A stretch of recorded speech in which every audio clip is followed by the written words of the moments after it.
How's it going, chat? How are you guys doing this fine, elegant day? I know it's kind of late, and I know you guys probably can't be here very long. What's up, Ash? What's up, Arlondo, Ghost, YSBS, YBS, I meant, Dark, JSK, TT, Phil So. Yeah, guys, I hope you guys had a wonderful day. We're just gonna relax. I'm kind of cooking a little bit. I'm trying to cook a little bit. There's a few things I want to do today. I have like a giant buildup of videos that I want to react to, and then I want to do some tier lists. I want to do some tier lists because I've been like in a tier list kind of mood. Yeah, but we'll get to that when we get to that. You guys, let's react to some videos first. You guys down to react to some videos? Because I am down. I have some videos in the backlog that I've been seeing on my recommended page that I have been saving for later. So let me just pull one of them up. What do we got here? We got a couple here, actually. We got a couple. Okay. Yo, Kage, got a new phone. Sorry about not joining. It's all good, dude. What the heck?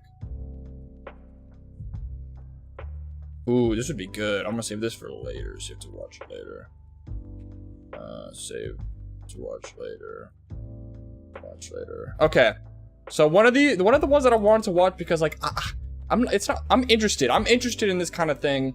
You guys know how like all the old boomers are like, oh, Gen Z this, Gen Z that. They're ruining America type shit. I hate that, you know what? I hate that. What's up, Riot?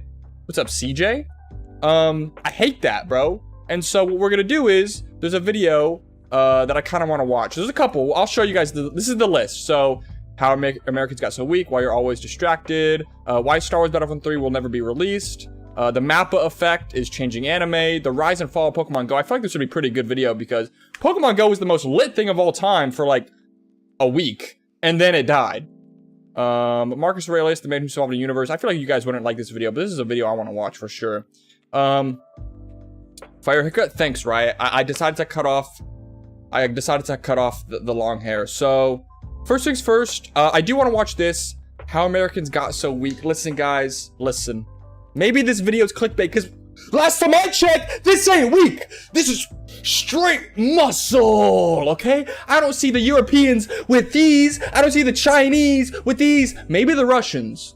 Probably the Russians. You know, the Russians are a little crazy, okay? That's all I'm going to say about that. But how listen, bro. Let's just get right into it, bro. Let's get right into it. How Americans got weak? I ain't weak. We got no sound, so give me 1 second, chat. Monakage Sim, thanks, Riot. And let's go. Make sure to check out Moon, by the way. Moon makes fire content right up here. Boom, boom, boom. Let's get it going. Let's get it going, chat. Making men weak and stupid. The evidence is right in front of our faces. Men are falling behind women in every way that counts. We've seen a decline in traditionally male jobs in manufacturing and heavy industry. That's hit working class men. This is true. I'm sorry. I'm gonna try not to pause it very, very often, but this is true. Like nobody, like guys, let's be honest. Do a single one of you guys want to be an electrician or a plumber? No, you want to be a freaking YouTuber. You want to be a TikToker. You want to be an entrepreneur. You don't want to be a freaking electrician, a plumber. You don't want to do air conditioning. Like nobody wants to do that. Nobody wants to do that. Everybody wants to be a freaking YouTuber. I mean, I'm not one to talk though. Let's be honest. I'm not one to talk. Particularly hard, but also the education system is really now failing many of our boys. Today, only 40% of college graduates are men. Men are... And also, that's a whole nother conversation, bro. The whole school system is so screwed. It's so screwed. School doesn't teach you shit. Once you're past elementary school, school does not teach you nothing. 3 times more likely to die from mental health issues. 90% of the homeless population are male. And over 30% of young men aren't sexually active at all, compared to just 19%. Woo! I'm a part of that. I'm a part of that. Hey, does that mean I get no bitches? Than 20 years ago. It should be clear to everyone by now that society is waging a war on masculinity, and it's destroying men's minds and their will. People are getting weaker and dumber. But how did this actually happen? Well, you can thank one man from... Are people getting dumber though? Are people... Because if you go back 100 years ago and you ask somebody, you know, something super basic, I guess. how many states are in the United States. I'm sure if you lived in the southern part of the United States, you'd be like, I don't know, but I do know is that I'm gonna ride a horse into this wall over here. Like, no. I feel like people are pretty smart now.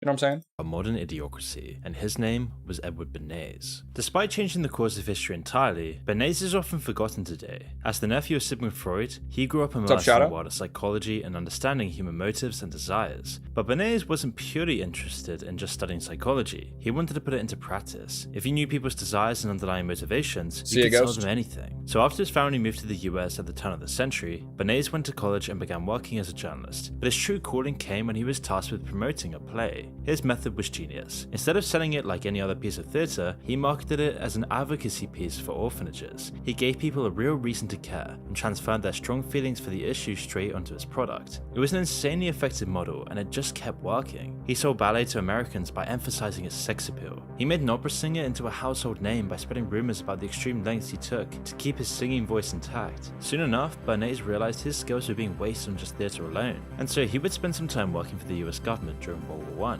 helping them sell the war to the American people. Afterwards, he spent time as a consultant for companies. Damn, he's the one who made that poster, the I Want You poster. That's actually pretty lit. This guy's pretty iconic, bro. Monakage, nice hair, my G, when you get it. Saturday, I cut my hair on Saturday. There's a video in the Discord of how much hair was on the ground, bro. Oh my god, I didn't think I had so much hair, guys. Monakage gets all the girls. Unfortunately, guys, I get nobody. I ride solo dolo. I'm like Guts, bro. I'm like Batman. Telling them how to sell their products based on people's real desires. Once, when Bernays was asked to market cigarettes to women, he came up with such a devious solution. His first campaign played on social pressure and body image. He marketed cigarettes as an alternative to snacks, along with pictures of beautiful thin women to sell the idea. Damn! See, only the baddies smoke cigarettes, guys. You know, maybe we should all smoke cigarettes and we'll get baddies like this. You know what I'm saying? And it worked. But there was By the way, YouTube, I'm not promoting that my audience smokes cigarettes. It was clearly a joke if you couldn't tell. Stigma around women smoking in public. And so, to get around this, Bernays' next campaign was even more deceptive. He sold cigarettes as torches of freedom, convincing women that smoking was a way to stand up to society and its inequality. He planted paid actors in a women's march, then made them all take out their cigarettes at once. Obviously, this was all nonsense. Cigarettes have nothing to do with empowerment or equal rights. But by tying them in with the issue, he made the American Tobacco Company an absolute fortune. Bernays works at the foundations for modern marketing, but despite pretty much founding an entire industry, this wasn't Bernays' most impactful work. Instead, that would come with his work in shaping the mindset that would decide the rest of the 20th century. Bernays' style of marketing pioneered appealing to people's base emotions and desires, rather than their rational mind, and it couldn't have come at a more pressing time in history. The Industrial Revolution was still going strong in America in the 20s, but there was a growing problem around the corner. People just weren't buying enough products to keep up with this industrial growth. That's because in the 20s, people were poor! Oh my god, bro. There was people didn't have money to eat food! There was the Great Depression! And we didn't get out of the Great Depression until World War II, dude. Of course people didn't buy shit. They were too busy eating their shit because they didn't have enough money to afford food! Operated on a needs basis. If you didn't need something, then there wasn't really a point in buying it. But Bernays changed this. By using his marketing techniques, companies could convince people based on their emotions that they wanted something that they didn't really need. A product could be as useless and wasteful as possible. So long as you can make people feel like they needed it, it didn't really matter.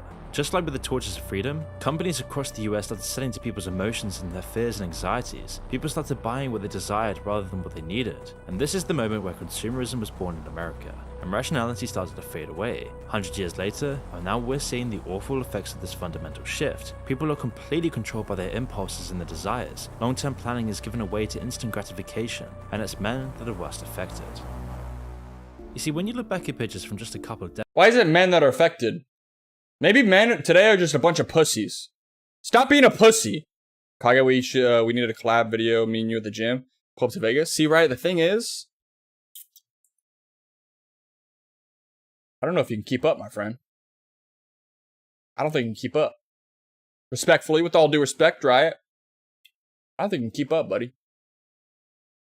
Decades ago, what's up, men Japan? From before actually looked like men. Today, not so much. People today look like boys in comparison, like they never grew up. It's an impression that's supported by the data. Testosterone, the chemical that prompts sexual maturity and muscle growth in men, is in rapid decline. A study from 2013 found that average testosterone levels in men had fallen by 1% every year since 1980. And there are huge problems with this lack of testosterone. People don't enjoy working hard. People have no confidence. Why do you guys think this is? Like, I've heard this argument a lot, and I'm sure you guys have too. I don't really like look into this kind of stuff, but like, why do you guys think this is? Do you guys really believe that testosterone for guys like is on the decline? And if so, why do you think it is? I've heard this argument a lot. Monakage, it's me, Luffy, but my brother changed my name. It's all good. Hair looks like if it is not cut, huh? But yeah, what do you guys think? I don't know. I just feel like I feel like it is part of what is going on today, but at the same time, like people. It's so much easier to live than it was 100 years ago. Like 100 years ago, you had to be tough. You know, you had to be tough. You had to get a hardworking job. You had to like sweat your balls off in order to get a paycheck. But now, you know, you don't gotta do that. You know, you work at McDonald's for like $20 an hour, depending on where you live, and you know, you can call it a day.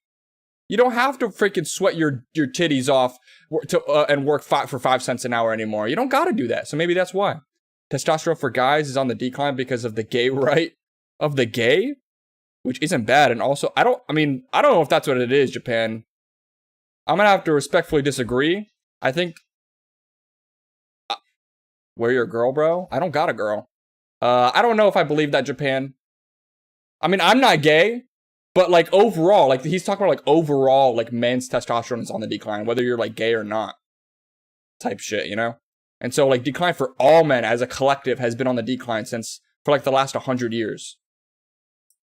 No ambition, no destiny, and there's a bunch of health problems associated with low testosterone, like some kinds of cancer that have risen due to the sharp decline in testosterone, which is in conjunction with sperm counts dropping like a stone. Clearly something very wrong is happening right now, but it's hard to pinpoint exactly what's causing this Yo! Yo! Yo! They have to do it for the views. There's no way. There's no way. There's no way. They have to do this stuff for views. I mean, you know, I'm not trying to say I don't want to bully anybody, and, you know, live your life. You only get one life. And if this is what you want to do with your one life, you know, do whatever you want to do. I 100% support you. JP's type right there. Literally. On some real shit, though. JP is into these kind of people. mass feminization. But there's a lot of suspects, and the truth is likely a combination of a multitude of things. But one of the main things is the massive amounts of chemicals that's tricking men's bodies into making estrogen, leading to around half of men now having gynecomastia, where their nipples become packed with estrogen. Oh shit. How many of your guys' titties look like this? Am I gonna get demonetized for this? No, this is, hey, YouTube, these are guys' boobies. These are not girl boobies. I don't know, I got a chest. See, maybe people wouldn't have these if they would hit the damn gym. Go to the gym. Why don't people go to the gym? It's good for you. It's healthy. It makes you feel good. If you wouldn't have these, you wouldn't have this if you would go to the damn gym. And start to develop like a woman. I mean, estrogen is the hormone that causes your body to develop female. Also, if you go to the gym, you get a boost in testosterone. It's probably not enough, but you know, you should probably go to the gym. Characteristics. And so why is this happening all of a sudden? Gynecomastia was really not that common 50 years ago, 100 years ago, and it'd be extremely rare. But now I also would say it's because of what we eat too. It is, I would say another part of all this, like a lot of this kind of stuff is multiple different problems into one. It's hard to pinpoint one exact problem, but I would say the food, especially in America, is by far the worst.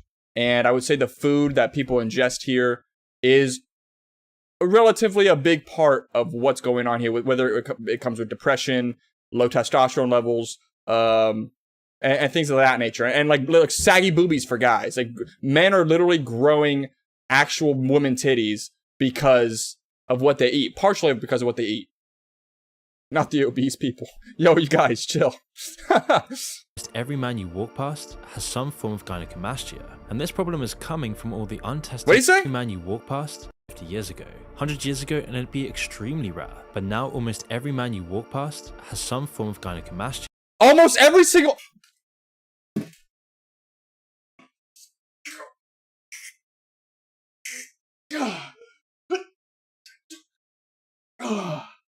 No! Go to the gym and you can look like Guts. You can look like Batman. You could look like Goku. Go to the gym. Go to the gym.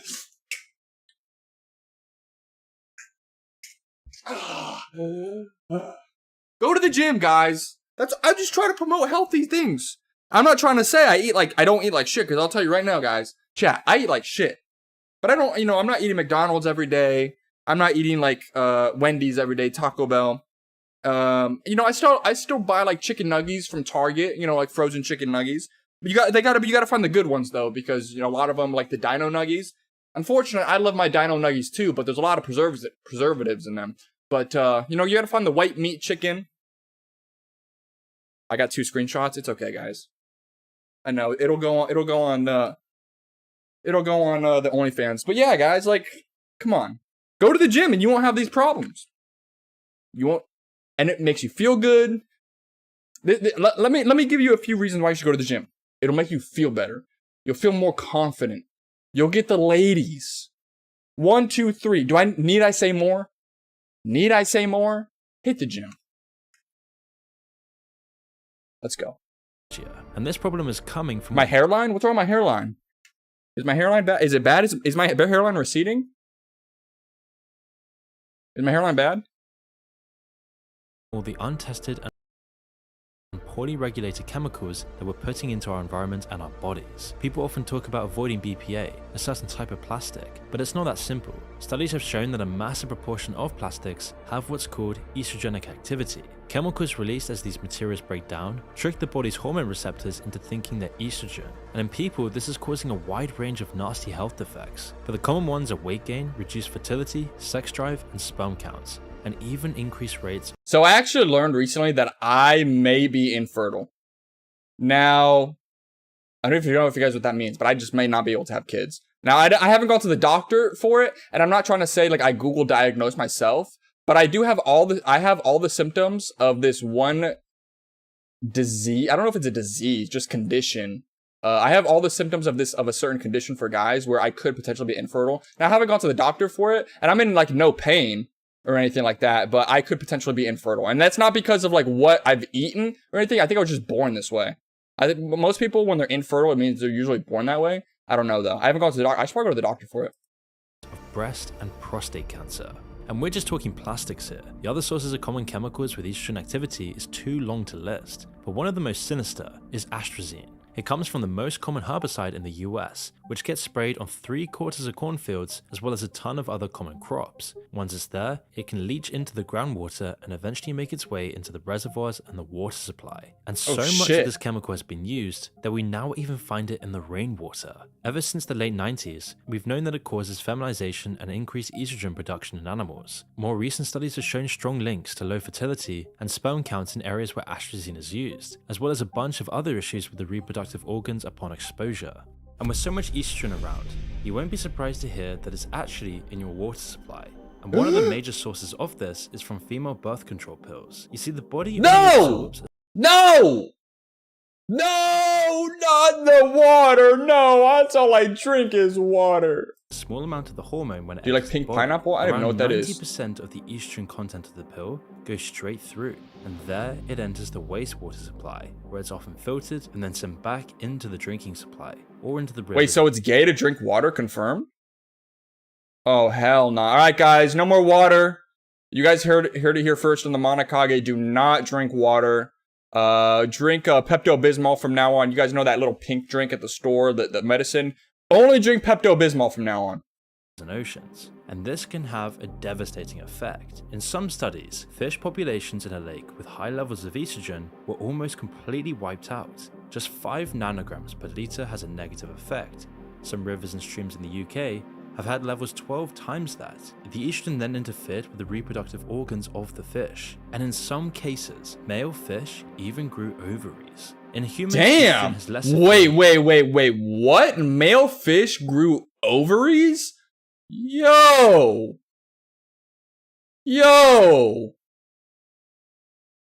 Maybe other species can be trans then. Damn, I didn't know fish could be a trans. But similar effects. The amplification of female characteristics and the suppression of the male is something we're seeing all across the West. And this isn't just happening from birth control pills in the water supply. A massive portion of waterborne estrogen comes from livestock. Either it comes from their own natural hormones, or from the massive doses of estrogen we give them on top of that. A large amount of cows are also fed on soy, and this is great economically for farmers. Okay, yeah, I'm gonna say something on this. If any of you guys are listening, do not, if you're a dude, not if you're a girl, it's fine. And you know, if you're a guy, every once in a while, like, it's not bad. But I'm not a doctor. I'm not trying to say, you know, I'm not a doctor. I'm not gonna try to tell. I'm just telling you what I do. I would avoid soy because soy boosts estrogen, and estrogen is like a female hormone. Now, and guys have estrogen, like girls and guys both have estrogen and testosterone. But you want to keep your estrogen levels at a minimum. You kind of don't, especially with like the decrease in testosterone allegedly. So you definitely don't really want, and soy, if you drink too much soy or ingest too much soy products, your estrogen levels can increase a little bit. So I personally would say, you know, don't drink soy milk, soy things, soy, because you don't want to be a soy boy. Enough said. Like in us, most of it doesn't get absorbed and gets deposited in their manure. Then it gets into the water supply through the groundwater and the waste system. Or it gets deposited in food, when farmers use the manure to fertilize their crops. And in a perfect world, this wouldn't be an issue at all. But old, underfunded water infrastructure can't filter it out. In lots of countries, water companies have forgone filtration entirely, dumping. Yeah, Japan. We already knew you were zesty. You don't gotta double confirm with us. We know. Monakage is it gay to eat Skittles? No, Skittles are gas. Skittles are gas. Motherfucker, rainbows are beautiful. Let's be real here, guys. You go outside, you see a beautiful rainbow. That shit's beautiful as shit. Sewage straight into the rivers, lakes, and seas. And so you should probably buy a water filter if you haven't done already. But it's not just this. Plastic trash and other estrogenic chemicals are everywhere. On average, the world makes around 400 million tons of plastic trash every year. Oh my large god! Large amounts of waste making its way into the atmosphere and the oceans. It's yet another way that we're drifting further and further away from the natural life that we're adapted for. Sunlight's another good example. Before, nearly everyone got hours of sunlight every day, waking up to the sun. And here's another one. So yeah, here's another one. So this one's more for like depression and anxiety. From what I've learned, now once again, I'm no doctor, chat. From what I've learned is, you know, listen, chat, don't take this the wrong way, okay? You guys are children, okay? You guys are fucking children, all right? But hear me out. Vitamin D is important. If the lack of vitamin D can cause anxiety, can cause depression, shit like that. So I'm not trying to say, you know, take vitamin D supplements, but I do. I take vitamin D supplements. I love my D. Laggy ass stream. Oh, I'm glitching. Damn it! It's alright. The sun started to fade away. But today, most jobs are inside, locking people in grey office cubicles or dark warehouses for 8 hours a day, all under artificial lighting, never really seeing the sun at all. I mean, the vast majority of people in the world are too exhausted to spend enough time outside after work. Instead, they would spend their few hours off vegetating. Dumb movie. Never really having artificial light, only having light from screens. Being sat on their ass, never really moving their blood in their body either. And vitamin D deficiency today is an obvious problem. Around 1 billion people are deficient, and in adults it can make you tired, depressed. 1 billion people are deficient in vitamin D? See guys, get your daily dose of D. That's all I'm trying to say. Weak, destroying your testosterone. And high tired, depressed, and weak. See? So much more susceptible. Fast cells store vitamin D and keep it isolated from the bloodstream. And considering that 4 out of every 10 Americans are obese, this is a major problem. Damn! 40% of the United States adults are obese? Oh my god. Okay, actually, okay, hold on. I'm gonna take this back. Being obese is like relative. So I mean, from what I understand is the obesity scale doesn't take into it only takes weight into weight and height as a factor. So since I like bodybuild and I go to the gym and I try to gain muscle, I research some of this stuff. Now I'm not an expert on any of this. But basically, what's it called? What was I even saying? I don't even know what I was saying. About 40% of the United States are obese. I don't remember what I was going to say. Obesity is probably the most visible negative effect of modern You guys keep saying the stream's lagging, so I got distracted. Human history before, and is a symptom of everything wrong with our modern diet and lifestyle. And just like with vitamin D, it generally makes everything worse. And we all know the problems it causes, and there's just too many to list in this video. But the first thing on the CDC's list is quite literally all causes of death. For men specifically though, it's been shown to lower... I remember what I was gonna say now. So yeah, so the obesity scale is kind of wonky because they don't take into account, they take height and weight into account. So for example, I'm 6'4", and if I were to weigh 250 pounds of like muscle, I'd be technically obese. Or like 300 pounds of muscle, I'd technically be obese. They don't account, they only count height and weight. They don't account what that weight actually is, because we all know muscle weighs more than fat. And so you could be like, let's say for example, you're 5'6", and you weigh like 200 pounds of muscle. Like you're very muscular. You'd probably be considered to be obese just because of your weight, not because it takes into account your muscle and your muscle fat ratio. Testosterone levels, increase estrogen production, and generally damage sexual health. Returning to a normal weight though has been shown to improve, if not reverse, these effects. Now there's a million reasons for the obesity crisis, but our modern sedentary life is obviously a huge part of this. However, processed food is especially damaging here. A recent study of over 9,000 people has shown that protein is absolutely key. The body bases hunger and the desire for more food off protein intake. Stuffed with fat, sugar, salt, carbs, and chemicals, protein's hard to find in nearly all processed Sheesh, this is making me hungry. I'm gonna go grab some chips right now, boys. food. But it tricks the body into thinking it isn't full, leading to overeating on fattening food and eventually obesity. People who had a protein-rich breakfast ate less during the day, and people who ate processed food throughout the day were, on average, the fattest. One of the worst effects of obesity, though, is the effect on your mental health. Anyone who's lost a decent amount of weight can tell you how differently people treat you, from strangers to people you see every day. People seen as more attractive obviously have more success in their love lives, but they're also seen as being smarter, better at their jobs. Attractive people even get lighter sentences for the same crimes. It's an unconscious bias that all humans have, and other than dealing with the consequences, there's not really much you can do about it. Studies have shown that the judgment happens almost instantly, even when people are told to focus on something else. In all likelihood, it's another leftover from prehistoric man, because at the end of the day, who would you trust to help you hunt for food or build a shelter? And this will affect you today. In fact, yeah, would you rather trust the ugly guy down the street that's on drugs, or would you rather trust the guy who's kind of sexy and works out? I would trust the crackhead a little bit more, to be honest. I'm gonna be honest with you guys. I trust the crackhead a little bit more. Identity around how they think other people see them. This subconscious process, first described by the sociologist Charles Cooley, is called the looking glass self. You see, every time you interact with someone else, your brain sees subtle changes in their face and the way they talk to you. Based on thousands of these moments, you slowly build an idea of how people see you. People change their looks, the things they do, and the image of themselves, all based on how they think other people are viewing them. And so if you're obese, if you never get sunlight, if you're pasty white... Oh shit, it's Japan!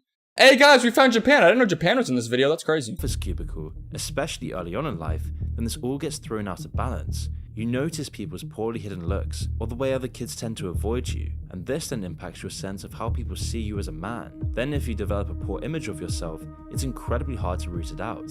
People might just be acting normally around you, but because of a warped self-image, you'll still perceive the feedback as negative. This, combined with the negative effects of obesity on brain chemistry, is the reason that obesity is actually destroying many people in our society. Men aren't just getting weaker though, they're getting dumber as well. Processes that started centuries ago, combined with some modern differences, have made people dumber and more ignorant than ever. And it all began in America. Yeah, I would say people are pretty ignorant. I would say a lot of people today are pretty ignorant. They don't if you don't believe in what they believe in, they absolutely hate you. Especially I would say in America, especially with politics, bro. Like you can't even have a conversation without a disagreement. If you disagree, they probably hate your guts and they probably hate you as a human being, which is not how it should be, bro. That's not even how you have a civil conversation as a human. For a nation who calls themselves the greatest in the world, it's not surprising that American culture is woefully ignorant to the outside world, and this isolation began early on. One of the most active and powerful political movements in the 1800s was called the Know Nothing Party. Nationalistic and fearful of anything foreign, they pioneered a political platform based on blaming immigration for the nation's problems. They blamed Irish and Italian immigrants, as well as Catholicism. They spread outlandish conspiracy theories about their opponents, and pushed their religious beliefs into education. At their peak, they had over 100 congressmen among their ranks, along with state governors, lawmakers, and thousands of other politicians. Although short-lived, the Know Nothing Party laid the groundwork for the American fear of outsiders and their devoted belief that they were superior, but it was their promotion of willful ignorance that has had the most lasting effect within the country. Going to name as many countries as you can. I can name it. Oh, hold on. I can name some. Oh, fuck. Africa. Can't name one country. Did she just say Brazil was Africa? Ain't no way she said this was Africa. Okay, I'm gonna be honest. I can't really name any in here. I know this is Egypt. This is, I think, Saudi Arabia. I'm gonna be honest. I'm not too well versed up in here. I'm pretty well versed up in here. I know a little bit down here. I know some over here. So there's like Pakistan over here. There's Afghanistan. This is obviously India. This is obviously China, Mongolia, Russia, Italy. This is not Spain. This is Spain. This is France. This is England. Obviously, we got the greatest country in the world, United States. We got Canada. Boo Canada. We got Mexico. We got Chile down here. What else do we got? We got Japan over here. We got the Philippines down over here. We also got Australia down over here. South America. I know a couple. There's like Madagascar. Is this Madagascar? Is that island? North America. So you can't name one country on this map. No, I can't. You can't name one?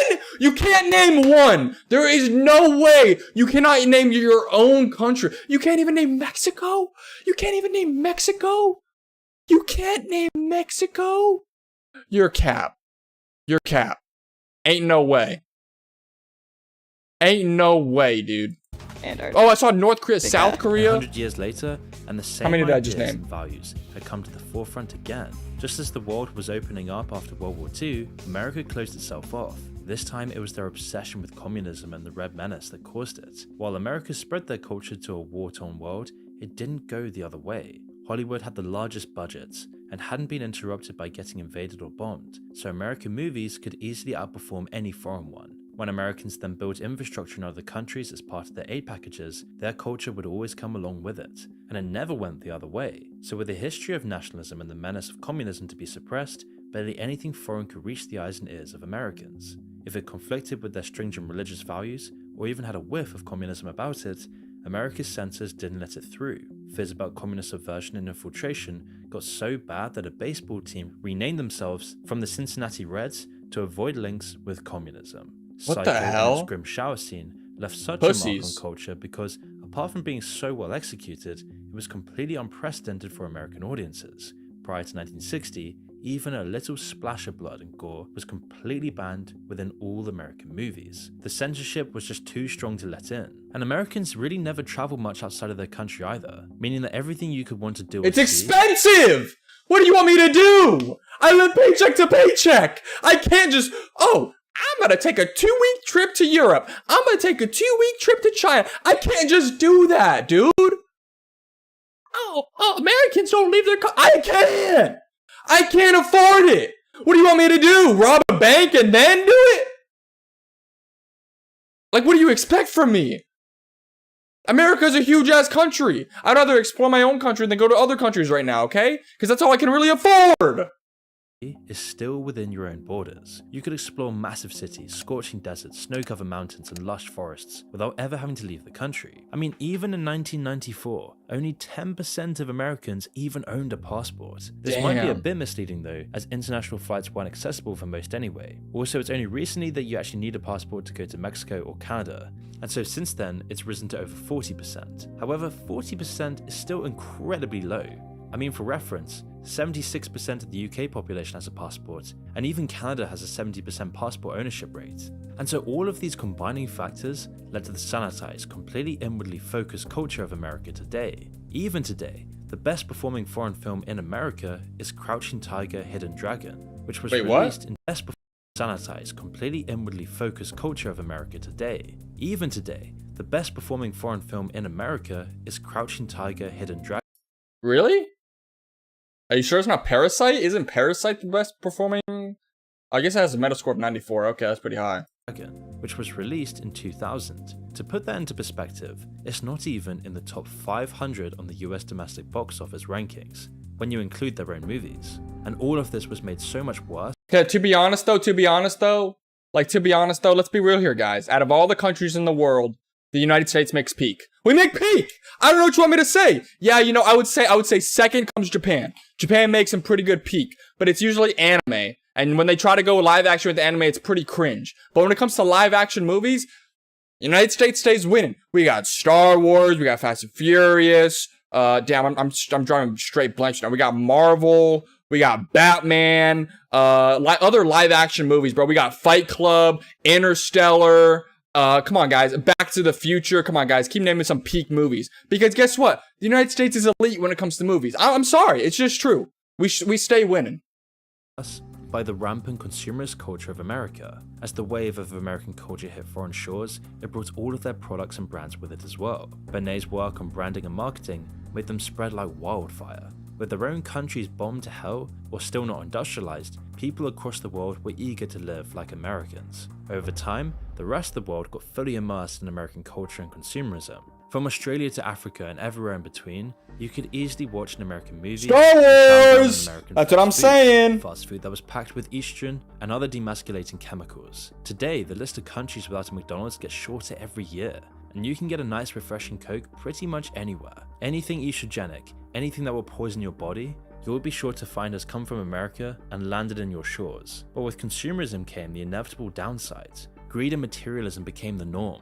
It's not that there weren't greedy people before, the American system just gave them a way to push it to the max. Worldwide obesity rates tripled as well, adding into more demasculation across the world. It's not just obesity, of course. All of modern society's awful effects on your body will impact your looking glass self. Because certain aspects of modern life don't just interfere with your health, they actively undermine your ability to focus and think clearly. As we all know by now, social media rots your brain. It makes you more likely to be depressed, but more importantly, it destroys your attention. I agree. I mean, social media has done so much good, but at the same time, it also does so much bad to the mental psyche of the average human. I do also feel like before social media and before phones and before all this interconnectivity, I feel like the average human was happier with their life. That's just me. I mean, obviously, every decade or wherever you're born, you always fantasize the past. So even like, let's say back in like the 70s, I'm sure my dad, or the 80s, my dad was a teenager, he fantasized of maybe being in the 50s or the 40s or something like that. You know, I fantasize maybe being in the 80s because we have no phones, everything's cool type shit. Everybody does that. But at the same time, you know, before the internet and before social media, I feel like everybody on average was maybe a little happier. A lot less stress, in my opinion. Attention span like many of us have experienced, and this is all based on dopamine. Yeah, the 80s, bro. We had Terminator, Star Wars, Back to the Future. We still had McDonald's. Come on, guys. Come on. Literally no one paying attention to the live. I think you're the only one who's not paying attention. This system that's meant to push animals towards certain behaviors has been taken advantage of and hijacked. As many of us know, these short little TikTok videos, Instagram posts, girls in bikinis, the next Damn! That's crazy because that's what she's going to be remembered for the rest of her life. For the rest of her life, she's going to be remembered for doing stuff like that. And when she goes to have kids, that's crazy. Know, these short little TikTok videos, Instagram posts, girls in bikinis, the next YouTube podcast, all triggers little... I mean, I get it, you know, get your bag. I completely, I agree, you know. You get one life, might as well get your bag, but at the same time, you know, you're probably going to end up regretting that when you're older. And that's a fact. Because that's what you're going to be remembered for, probably. Dopamine releases on a constant small scale. But over time, as we continue to consume so much of this content, after the next notification, the next Tinder swipe. Okay. Chat. For all the guys in here, would you guys date an OnlyFans girl? Would you go out with somebody who did OnlyFans? Let me know. The next YouTube video, you start to build up a resistance. You start needing more and more dopamine to get that same feeling. For drug users, this means taking a bigger dose. But for social media, it means spending more and more time in front of the screen. It stimulates... No, hell no. No, she's for the streets. OnlyFans, no way. So no, the average viewer here would probably say no. And I would agree. She for the streets, for real? Damn.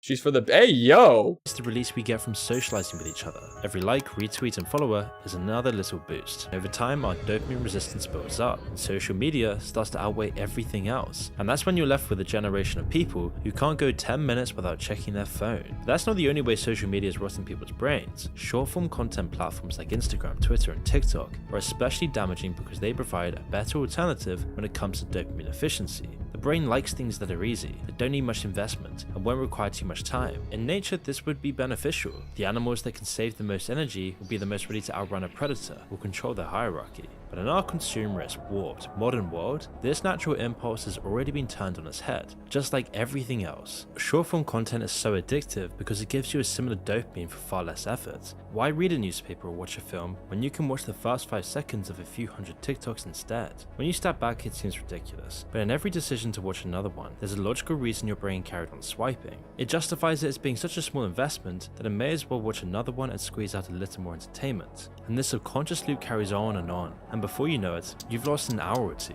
Nothing is ever good enough for the brain because it's always adapting to what you give it, and over time the brain then builds up more of a resistance. People then double down by watching more and more and more, using more social media, more Tinder swipes, more OnlyFans videos, more TikTok. No! No more boobies! No more boobies! No more boobies! Get into this dystopian point where you get family clips mixed in with Subway surfers in the background, helping people numb themselves even more. That is crazy though. That is crazy. I've seen videos like that where it's like Family Guy. It's a clip of Family Guy, and then there's like Subway Surfer on the bottom.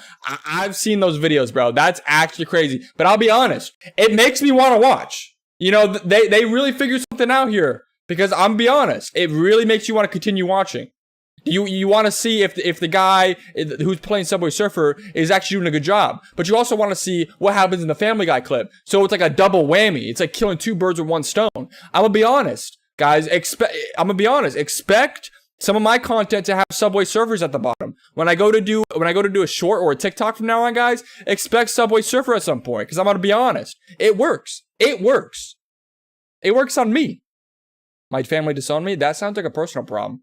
Introducing the public into a brainless trance to absorb more 10-second clips. And so it's easy to think that the internet could reverse all of this cultural isolation and give people a broader mindset about the world. And yet in many ways, the access to information has given people a more global outlook. It's the easiest it's ever been to interact with other cultures or make friends over long distances. But the way people take in information about the world hasn't really changed at all. In fact, it's gotten even more one-dimensional and insular, constantly distracted, going from one topic to another with the swipe of your screen, and on average, people never get any deep knowledge from the internet and stay stuck in their isolated bubble. And considering more than 2/3 of American teenagers use TikTok, and nearly 20% say they're on it almost... How many of you guys use TikTok? Do you guys use TikTok? Be honest, be honest. Do you guys use TikTok? Constantly, this isn't a good sign. This endless supply of empty entertainment makes everything else seem Ash, you use TikTok? dull in comparison, sucking kids' attention, wonder, ambition, and experience of life. On a wider scale, it's changing how we learn things. Getting your information about the world from short-form content does teach you a lot about different things, but because of how people consume it, it's rare that anything ever actually sticks. And even if you do remember some of the details, it only ever amounts to surface-level knowledge. And this then develops... I was using TikTok, but now I'm using Insta Reels. But now I might delete that. I get it, Japan. I get it. I deleted my Instagram app. I still have my like, obviously my page is still there. But I deleted my Instagram app. I had to. Echo chambers. The only social media I have right now is like Twitter. And then Snapchat. But like, I don't really use Snapchat anymore. It's like for high schoolers. You're always provided surface level knowledge, extracted from an algorithm designed to evoke your emotions, never giving you any other perspectives, always keeping you in a single lane. And all of this content can usually be incredibly misleading in such a subtle subconscious way. The algorithm's pressure to be as bombastic, outrageous, and alarming as possible means that you never really need to stick to the facts. And some people use this argument of misinformation to say that we shouldn't have free speech anymore, that the Mark Zuckerberg... Hey, yo! Do you guys believe in free speech? I believe in free speech, bro. Personally. I mean, some of you guys are probably too young to even, like, think about this kind of shit, though. That's what I'm assuming. I'm assuming a lot of you guys are too young to even think about this kind of shit and the ramifications if we took away free speech.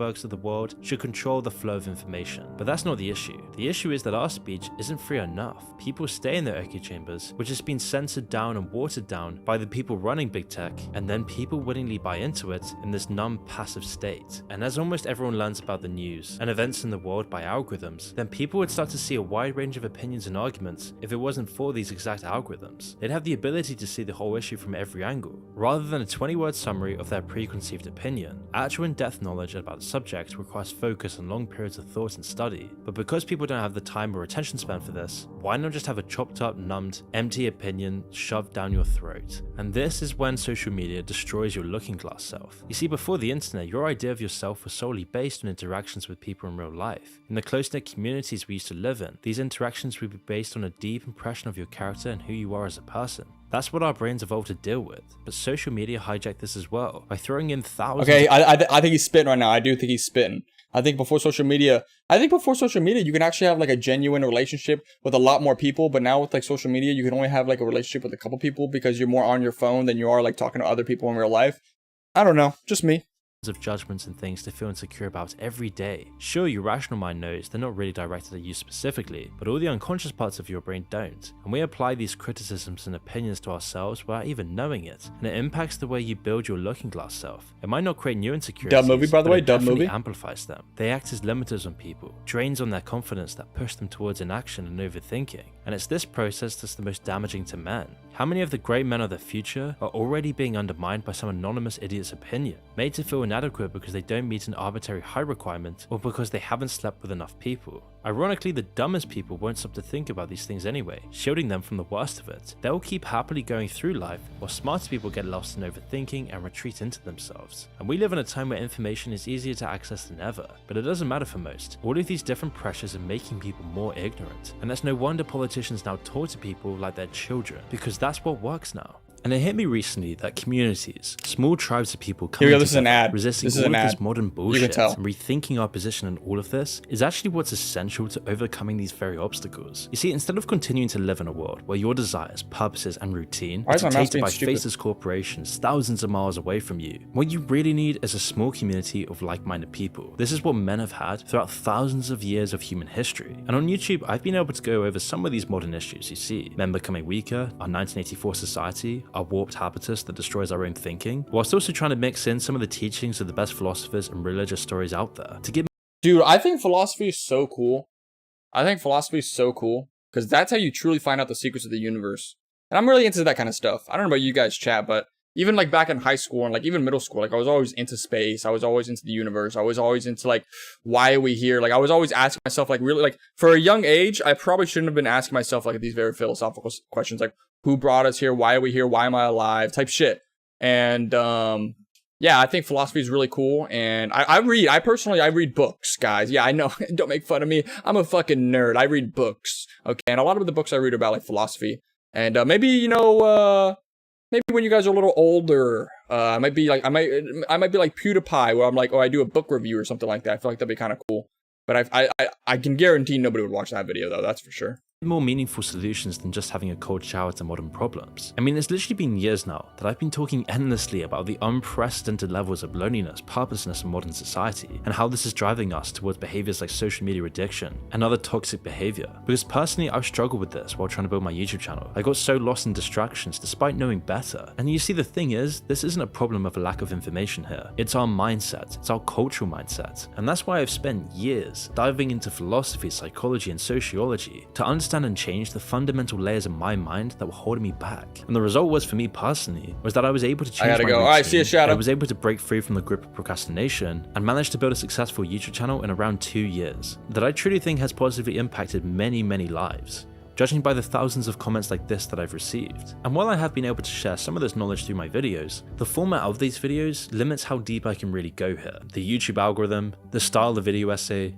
the topics, it doesn't allow me to go as deep as I really want to. Because deep down, I really want to offer something more comprehensive to help people on a very personal level, to change our lives together, being actually in a community of like-minded people. And so I've been thinking about this for ages, and how I could actually enact this, where I could talk on a more personal level to you and others like you and me about these topics in big discussions, without constant editing, without music, just raw conversation. And I realized that the only way really to do this is to build a community, which is why after a long time of thinking about it, I finally created my own community called the Moon School of Living. Now before I get into telling you about it all, it will have a monthly membership. Yo, should I make a philosophy Discord? That'd be kind of cool. Is the rest of this just like an ad? That you need.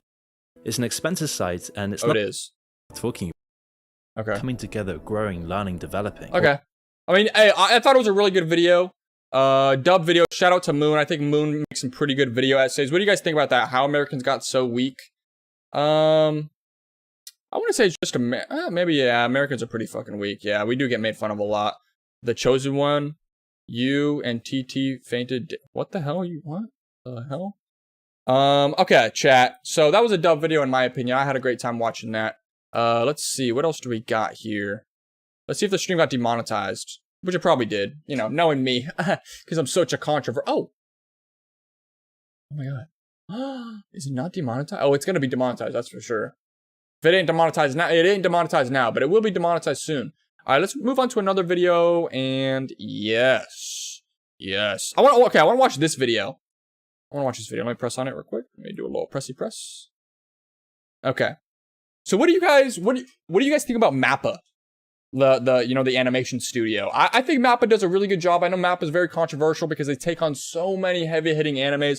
They got Jujutsu Kaisen, Vinland Saga, and remind me if I'm missing some too. Chainsaw Man, Attack on Titan, One Punch Man. So many big heavy hitter animes that require a lot of time to cook. Yet, Mappa just somehow keeps buying out buying the rights to animate some of these animes, which, I think they've done a pretty good job so far. I haven't seen Chainsaw Man. I've seen Vinland Saga. I've seen Jujutsu Kaisen. I've seen Attack on Titan. Although I'm pissed about Attack on Titan. I'm going to be honest with you. I really don't like Attack on Titan right now. Because they said the final season like 5 years ago, and they're on the final season, part 3, part 2. What the hell is even that? So, I mean, I don't know. But overall, I would say Mappa does a pretty good job. Overall, they do a pretty good job. So, a lot of people do. I know a lot of people complain. I don't think Mappa's that bad.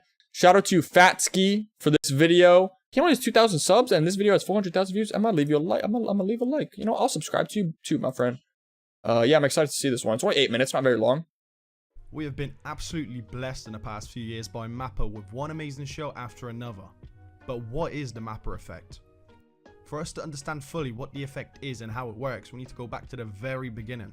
It all goes back to exactly 14th of June 2011. On this very day, Studio Mappa was founded by the one and only Masai Maruyama. Damn, Studio Mappa was founded in 2011? That wasn't that long ago. Oh my gosh. Masai is a pretty big dog in the industry. He's also a co-founder and a former producer of another massive studio named Madhouse, which was all founded all the way back in 1972. In total, he created 3 studios, making him very successful. He created Mappa so he could have a more laid-back workplace environment, compared to Madhouse, which more really laid-back work environment? This man does not know what he created. You either die here or live long enough to see yourself becoming the villain. And this man is slaving every single worker at Mappa. Oh my god. A more laid-back work environment? Yeah, right, bro. Very successful, and in turn created a stressful environment with high expectations. It also gave him a chance to work on projects that he actually wanted to work on. It was Masai's passion project in a way. The name Mappa actually stands for Maruyama Animation Produced Project Association. But what the hell? I first heard of Mappa when they took over for the final season of Attack on Titan from Wit Studio, which is probably when most of you first heard of them. We should probably be very grateful for them taking over animating the show, as no other studio was willing to take on such a massive project. If it wasn't for them, I doubt we would have even gotten the last season, but you never really know these things. As you know, things did come up. Some people complained about the style change, some complained about how the scenes looked much more desaturated than previous seasons. No, dude! Small problems that most people could overlook. Me personally, I nearly didn't even realise the change between seasons, as I was binging it one after another, just fascinated by the plot twists and on the edge of my seat. Of course, Attack on Titan isn't the first anime they worked on. The first one was in fact a movie named In This Corner of the World, It wasn't the usual anime movie you'd expect. It was about a young girl who's married off to a man she barely knows, as she's struggling to get used to living in Hiroshima during World War II. Oh Right no! Oh, that's such a sad anime. I haven't even seen it. I haven't even seen this anime, but I already know what happens. It's gonna be such a sad anime, and then at the end they all die. What the hell, bro? I never want to watch something like that. Bombs were dropped. I don't want to say anything more, as the movie itself covers some interesting topics from compassion to perseverance, and how it portrayed war from a different and lesser seen perspective, that of everyday people. Most of you would find it an interesting watch, to say the least. Of course, things did come up and there was delays, but eventually 5 years later they finally released it, and it ended up gathering up to 10 wins and 11 nominations, so I guess you could say that it did end up doing pretty well. That's pretty good. Masai Maruyama set up MAPPA in the first place to escape the corporate pressures and restrictions he had been experiencing at Madhouse. This was the case at first, but very quickly the company brought in success, which attracted more productions, increased the workload, and meant the company needed to grow. You could say that MAPPA became the very thing it swore to destroy. Yep, I said it. I said it. Maruyama decided that he wanted to step away from MAPPA. He was 75 years old at this point and straight up suffering from success. All he wanted to do after all is to work on his passion projects and be more stress-free. He formed another company called Studio M2, so he could still work on projects closer to his heart in a more... Huh? Why would you start MAPPA and then leave MAPPA and start another? Are you? Huh? relaxed manner. He decided to hand over the control of MAPPA to Manabu Otsuka, who's still the CEO up to now. Damn. You know, I'm not one to judge people, but my boy has some big ass ears. He could probably hear what I'm saying to him right now. MAPPA would only become more and more successful, with taking already great manga and creating anime adaptations of them, which in fact were very well animated. Since then up to now, they took on plenty of projects, from Kids on the Slope, Terror and Resonance, and many other names. The very first project from MAPPA that saw insane success was Yuri on Ice. This anime wasn't just a success in Japan, but it also caught the eyes of many people around the globe. The show follows the story of a figure skater named Yuri, who loses a competition and falls in love with his coach. It's a pretty zesty show, but clearly made for the female audience. Huh? The show went on to win a bunch of awards and became the most successful media franchise in Japan in 2017. What? Around this time, reports started to come up that the working conditions in the studio during the production of the series were far from great. With very tight deadlines and things getting quite messy, these rumors would continue to pop up in the near future. They then released Banana Fish in 2018, which would only Banana Fish is fire? Y'all think Banana Fish, Japan, you think Banana Fish is fire? MAPPA's name in the industry. The show itself had zesty undertones once again. Come over here and kiss me on my hot mouth. Hey, yo, what's with MAPPA and the zesty But shit? the main themes and highlighted issues were drug use, gangs, murders, and pedophilia. Hey, yo! MAPPA! Oh my god! You see in any media. And of course, because of this, the show went on to see great success. I would personally recommend it as it covers very serious topics, and because of that, it's a much more interesting watch from your everyday shonen anime. Yeah, I can definitely see why you watch this stuff, Japan. You watch the zesty animes. You watch JoJo, you watch this. You only watch zesty animes, that's what it seems like. We're gonna hang out. Gonna watch a movie. Hey, yo, what the fuck? Hey, yo, what am I watching? Shortly after this, MAPPA really got the gears turning, and started the streak of taking on many great well-known mangas and throwing them into the stratosphere.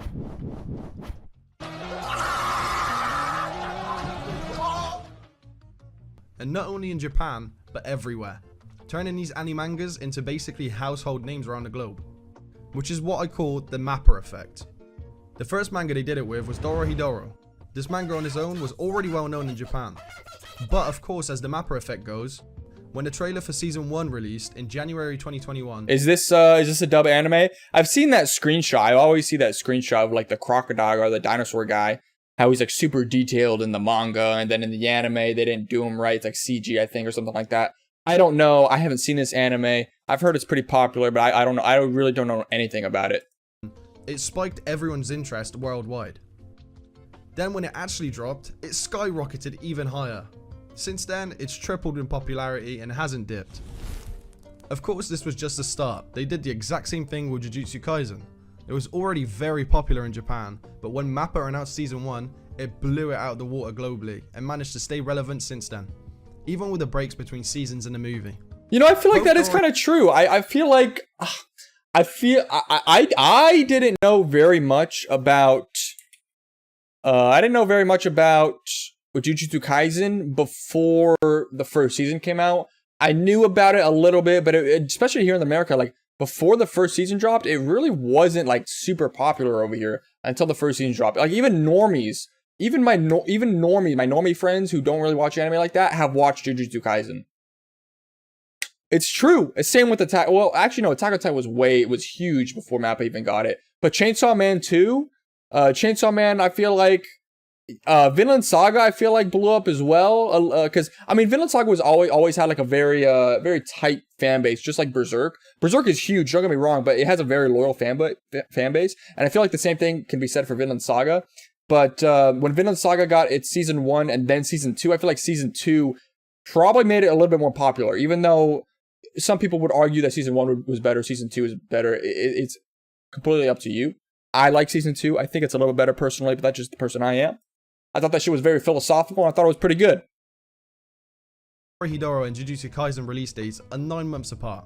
It might not seem like much, but keep in mind they worked on both of these shows at once, and not to mention a third one, which is actually a pretty small anime you probably haven't heard of, and is pretty underground, called Attack on Titan. It goes the same for this show. Of course, it's already had the steam that Wit Studio brought with it, but as you can see, Wit Studio just doesn't have the same effect, unlike Mappa. This spike right here is where Mappa dropped the beginning. Although I'm gonna be controversial here, I do think Wit. I kinda, be honest, I like Wit's animation style better than Mappa's. I do. I don't know. Just me, but there's several, and this is just Attack on Titan. There's several Attack on Titan moments when Wit was animating it that people still remember to this day where they're like, oh my god, the animation's so fire. But then I have it like there's not one super duper notable part in Attack on Titan season 4 where you're like, oh my god, the animation's fire, it's crazy. No, like we all know that Levi chase scene, that shit was gas. It was so good. Of season 4. Of course, it's not all Mappa's work. The source material is absolute peak, but Mappa's work only amplifies the show to a whole new level, as goes for all the other manga they picked up. Then over a year later, they came to drop Chainsaw Man. Of course, it surged in popularity as they teased the first trailer, but the pattern continued. We all know a manga being animated will bring attention to it, but it's almost never as big of a jump in popularity when Mappa does it. Right after Chainsaw Man at the start of October. Hey chat, should I watch this, by the way? I still have not seen Chainsaw Man. Is Chainsaw Man season 1 good? Should I give it a watch? I still haven't seen it. They didn't waste any time with season 2 of Vinland Saga, releasing it at the very start of January 2023. Peak! Vinland Saga already had previous hype just like Attack on Titan, but as history goes, it didn't amount to the Mappa effect. This brings us to now, and Mappa's most recent release has been Hell's... Watch Chainsaw Man. It's fire. Yes. Dub Demon Slayer. Dub Dragon Ball. Oh, okay, I wasn't even talking about. Anime adaptation for Vagabond, please, Mappa. See, but the thing is with Vagabond, it's never going to end. There's not going to be an ending. I don't even think the dude who's creating is ever going to go back to Vagabond. Paradise. As always, the Mappa effect worked like a charm, and honestly, this show had the biggest increase I've ever seen out of all the shows. Although it's not all sunshine and rainbows, it's common knowledge that the workspace in Japan isn't the healthiest to say the least. I'm sure you guys seen photos of businessmen in Japan just passed out on the streets from drinking all night. This is a result not only from the complete stress they undergo day in and out, but also Japan's networking culture. Hey, yo, bro! How'd you get your clothes off? In their world, the more you drink, the more trustworthy you are considered. Which of course leads to these types of photos popping up pretty frequently. Jokes aside though, it is a very serious problem, and of course includes the animators as well, where they're overworked and sometimes even underpaid for their work. During last year and coming into this year, rumors started to pop up that Mappa is crunching their employees. They released Chainsaw Man Season 1, Season 2 of Jujutsu Kaisen, Vinland Saga Season 2, and Hell's Paradise Season 1. Oh my god. 10 months. All peak. And don't forget guys, they're working on Season 3 of One Punch Man. Don't forget about that. That's 29 hours of great quality anime released in that time frame. And that's not counting the last episodes of Attack on Titan, which are set to release sometime in October this year. Oh yeah, oh, and Attack on Titan. I totally forgot about that too. And it being official that they're working on One Punch Man Season 3, which hasn't got a release date just yet. So yeah, it might just be that they're being overworked. Help!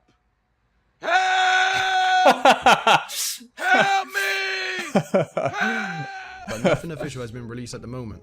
Either That way, video I is hope always the hella best for funny. our dear Mappa animators.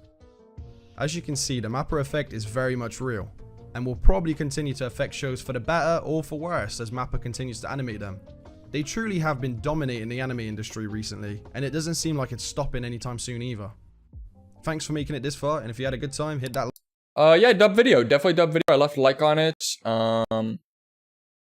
Yeah, I think the Mappa effect is real. I think the Mappa effect is real for sure.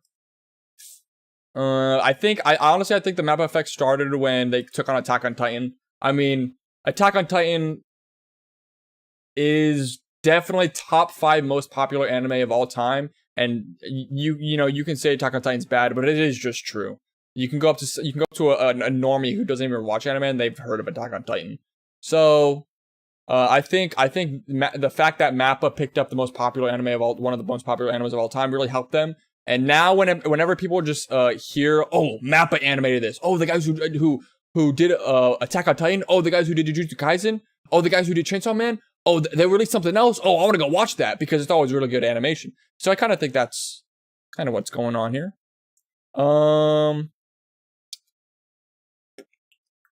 I think Official Divine dropped a new video. Ooh, how strong is Broly? Sheesh. Chat, should we watch this one? How strong is Broly?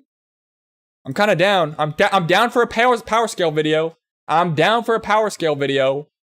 3 days. We got to give it a watch. Chat, we got to give it a watch. Super. Hold on, Divine. Let me give you a little shout out. Shout out to Official Divine. Dub. He actually subscribed to my second channel, and he left some comments on my second channel saying, like, thank you. Now let's watch I already watched the Pickle one. I already watched Pickle Ace. Watch your viewers go up like crazy. Yeah, I wouldn't doubt it, Japan. We already did that one. If you want to see the reaction, Ace, go head over to the second channel is all I'm trying to say. But here we go, guys. How strong is Broly? Super Broly. In the Dragon Ball franchise, there's a huge debate on who has the greatest potential out of everyone, with Kakarot being able to unlock a form the gods themselves cannot reach in only 45 minutes. Gohan being able to go from completely washed to having the strongest battle in. Bro just cooked Gohan from going from completely washed to the level of Ultra Instinct Goku in the tournament. Now, I've already said my piece on Beast Gohan. I hate it.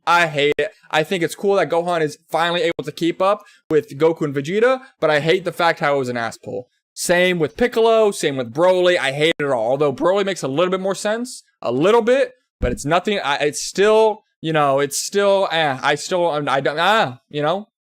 history. Frieza, after only 4 months of training, was able to go from Namek Saga's Super Saiyan Goku all the way to Super Saiyan Blue.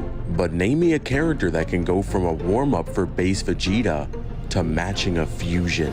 Broly, the legendary Saiyan whose power grows faster than the gods can predict. Being born around the same time as an angel and a future god of destruction, he was destined to be legendary. And just like his Z counterpart, he's stronger than any villain within Dragon Ball Z, with characters like Frieza and Cell being stated to have power to destroy the living universe, and Cell himself being stated to have infinite battle power, surpassing Kid Buu and Buhan, who can collapse the universe with alternate dimensions. And Broly is still stronger, which is insane because it was stated in the Broly movie that Broly is so strong that training against Paragus is next to doing no training at all, meaning his power just passively surpassed everyone in Dragon Ball Z. Yeah, see, that's what I don't understand. I don't understand how Broly trained with Paragus on that stupid little planet and is able to go Super Saiyan God level. Goku, who trained with the God of Destruction and in the angel of his universe, Broly can keep up with that. I don't understand that. I don't understand that. Z. He puts this power on display as he fights against Kakarot and Vegeta after their win at the Universal Survival Tournament, where Kakarot was able to become the first mortal in existence to master Ultra Instinct and taking on the literal strongest fighters across the multiverse. But they never expected this. My son, attack! Broly attacks the king with his monstrous power, but this is nothing but a warm-up for him. However, he keeps evolving and getting faster and stronger with every. I still think Dragon Ball Super Broly is the best Dragon Ball animated movie, like animation wise. I think this art style, this animation style, should stay with Dragon Ball. If they bring back the anime, I do think they should use this art style. I love this art style. I love it. It's so good. Every single second that passes, eventually surpassing base form Vegeta, which is insane because Vegeta at this point in the series is thousands of times stronger than Super Saiyan God Kakarot in the Battle of Gods arc. As Kakarot and Vegeta were able to learn how to tap into and control God Ki on their own and putting that power into their base forms, with Super Saiyan God Kakarot in his fight with Beerus going to destroy not just the living universe, but 7 space-times within the macrocosm, with each one being an infinite realm, with the afterlife transcending dimensions that cannot be perceived from the mortal universe, with it being stated to transcend the concepts of space and time, with their battle even being stated to be super dimensional, and all of this universe destroying power is condensed into their base forms. Most people are confused on why the universe isn't being threatened of being destroyed in battles after this, with characters getting hundreds of times stronger and having this power in their base forms, which I'll answer in another video. But for the short No, I need to know an answer. I need to know an answer why the universe isn't being destroyed, bro. I don't understand. I mean, I understand. What I do understand is that Dragon Ball's kind of just like overstayed its welcome. That's what I do understand. Have they gone a little too far? Yeah, I think so. Is it because he got introduced too late, or is it because the legendary stuff? Short answer, Ki control. As Broly continues to fight, he forces Vegeta to use the legendary transformation of the Saiyan race and becomes a Super Saiyan. Broly is able to grow even faster as he quickly outmatches Vegeta again, as Vegeta states, "This is actually pretty interesting, as we know Saiyans can adapt mid-battle to get an edge on their opponents. For example, Goku being able to adapt to Hit's time skip, and Vegeta being able to adapt to Jiren's movements, but we've never seen it done this fast before." As Broly gets so strong so quick that Vegeta decides to skip it and dives into a pool of energy, becoming a Super Saiyan God. Ooh. With Vegeta literally stacking animation style goes so universe-crushing hard, bro. power on top of itself, and decides to finish off Broly for This stream gets so claimed now because of this footage. So claimed, for sure. good. But it's not over. Out of nowhere, Broly's power skyrockets, and what comes out is a brand new form. Well, brand new to Super. As Broly was able to access the power of the Great Ape yet remain in his human form, calling this form Akari Broly. Broly was able to get so strong that within seconds, Super Saiyan God Vegeta's punches felt like nothing. Yup, this dude's a problem. But now it's time for Broly to fight See, against— how can this dude Broly compete with a person who is trained with the God of Destruction? That's what I don't understand, bro. I don't understand that, like, at all. This is the same Vegeta who fought God of Destruction Topo. So that means Broly just miraculously, without doing it. Dude, imagine if Broly trained, bro. Broly didn't really train. That's what's crazy. So just imagine if he did train. He would be like the strongest ever. It makes no sense at all. the hope of the universe, the age-old rivalry. Do you not like it because the idea of a special transformation, or because they fight gods now?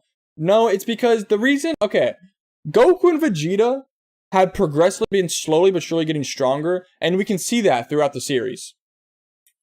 You know, they're always training. Goku and Vegeta especially, they're always constantly training, never taking a day off. And now, Goku and Vegeta are at the point where they're training with the God of Destruction in their universe and the Angel of their universe. The two most powerful beings in the universe, most likely.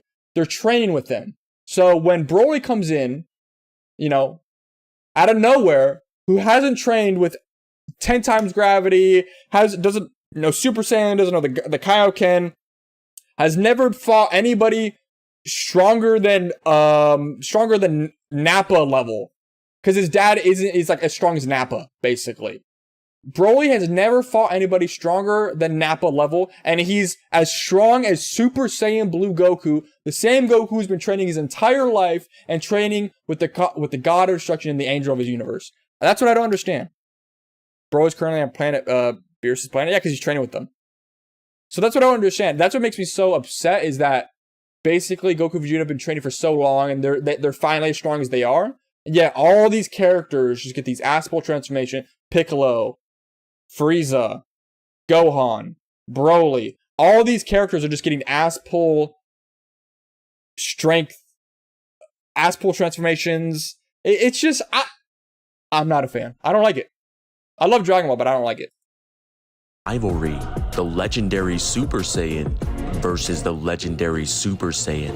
Broly fights against Kakarot, and now it's time to see who's the strongest as Broly steamrolls through all of Kakarot's forms, reaching Super Saiyan God, where Kakarot is able to show an interesting ability called Godbind, where he's able to paralyze his opponents, yet Broly is so strong that he simply overpowers it and controls Kakarot. But now Kakarot shows him a new color that gets him 50 times stronger than his stacked Super Saiyan God. Broly fights against Kakarot as a Super Saiyan Blue, and it seems Broly You're not stronger, Yappa. You're definitely not stronger than Broly. Finally reaching Broly would his chew limit, on you. but as Frieza is watching over the fight, he decides Broly needs a little push. Reminiscing on his battle against Kakarot on Namek, he knows Saiyans have a hidden power within themselves that can make this battle explode.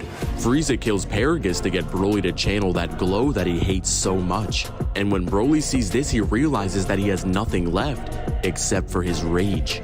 As Broly's power starts to rise, Kakarot knows that this is the end. Broly completely loses his mind and finally snaps.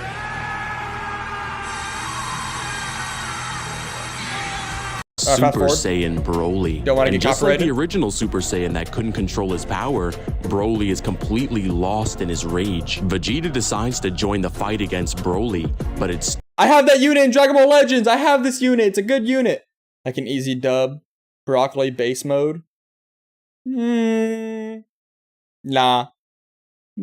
still not enough, and they decide the only way to win is to merge their powers together. Kakarot and Vegeta leave Broly to fight against Frieza while they go learn the Metamoran fusion. Vegeta and Kakarot mess it up 2 times in a row, and during this time Frieza is getting completely mollywopped for an hour straight. But then they were finally able to do it, the mix of the Prince of Destruction with a mortal who obtained the form of an angel, and what comes out is the angel born in hell. Gogeta arrives on the Yo, I'm gonna be honest, like Divine always be cooking with these transitions and these names and these beat drops. He do be cooking. battlefield ready to fight against Broly, with their fusion's power not just being one added together, but significantly multiplied. As Gogeta and Broly fight, both of them are getting stronger and stronger. Gogeta, yes, I would Monkey Kaka. I think in this fight, Vegeta was just playing with him, bro. Gogeta was straight playing with Broly in this fight. Gogeta could have flicked Broly and Broly would have died, in my opinion. And this is becoming fun.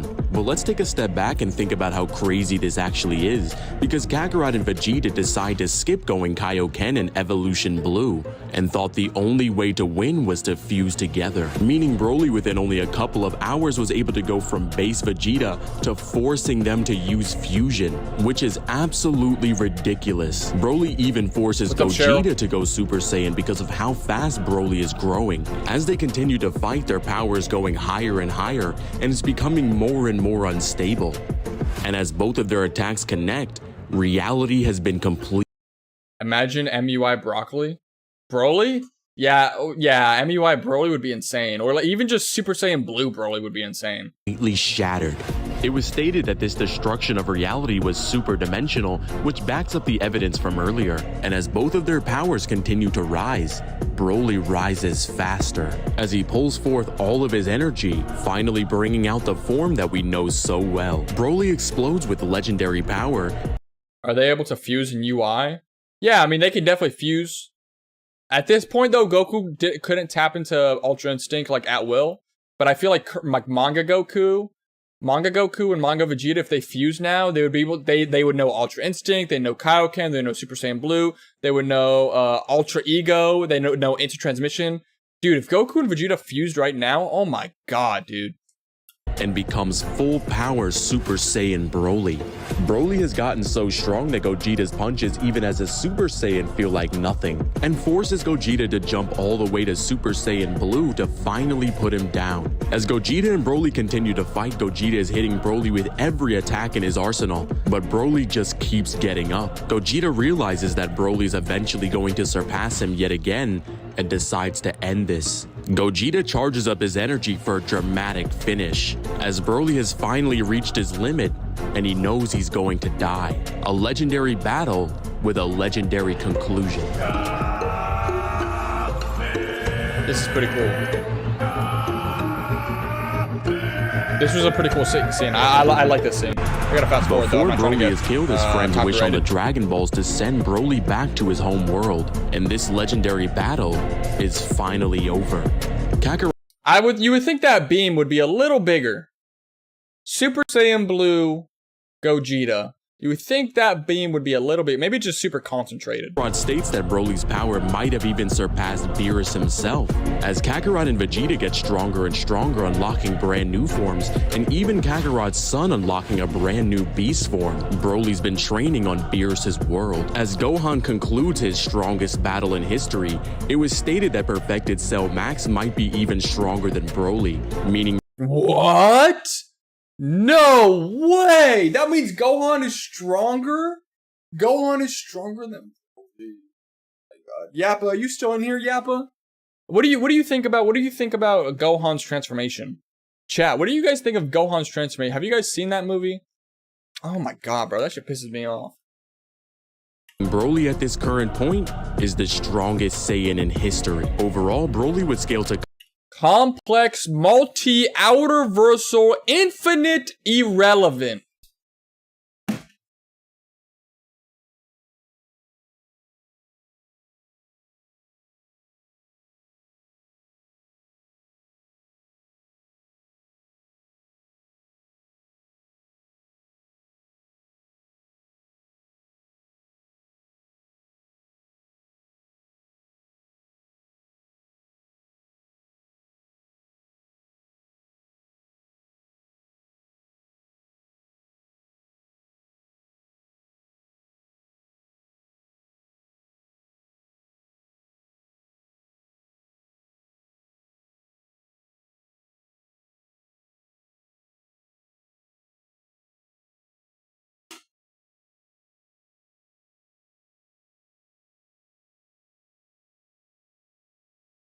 Did you see that October 12th Dragon Ball update?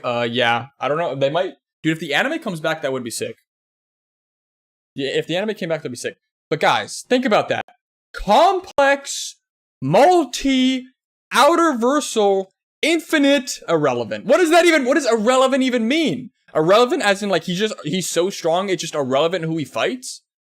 I hate how Gohan unlocked that mode with no training. I don't approve. Thank you, Yams. Thank you. I don't agree either. It was so stupid. It was so... Yeah, it's cool. It's cool that he can now keep up with Goku and Vegeta, but it wasn't earned. It wasn't earned at all.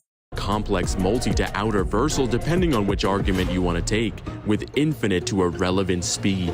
In the end, I guess we finally got our answer on who has the greatest potential out of everyone, as Broly was able to go from base Vegeta all the way exactly. to What does that even mean, bro? Super Saiyan Blue Gogeta in only a couple of hours, and after training on Beerus' world has statements of being the strongest Saiyan. But Broly isn't just a monster, he's a devil. What's up guys, it's Divine. If you guys Thanks, Divine, for the dub-ass video. Another dub video in the books, ladies and gentlemen. Now, lately, chat, I've been on a little Star Wars kick. Mainly because I'm sure Star Wars is dead. Star Wars has been dead for quite some time, and I feel like if you're not a hardcore Star Wars fan, you don't really keep up anymore. I'm a hardcore Star Wars fan. I grew up with that shit, so I'm gonna like Star Wars till the day I die. I like how Kage says this series with a million ass pulls isn't mid. It's not mid. Dragon Ball is literally goated. But the reason I've been on such a Star Wars kick is because of the show that's coming out right now on Disney Plus, Ahsoka. Straight peak. I'm not gonna spoil anything, but honestly, it's straight peak. So what I kind of want to do is make a Star Wars tier list today. Now I've made a couple of these before, but I feel like now, let me just type this up real quick. I feel like now is a good time to revisit and see if any of my opinions have changed. Maybe compare. This is not all of them. I want everything, bro. Wait, okay. Is this all of them? This is not all of them. I want everything, bro. Movies and shows. No, bro. Where? Okay. Okay. There is not everything. Everything's not here. I want everything.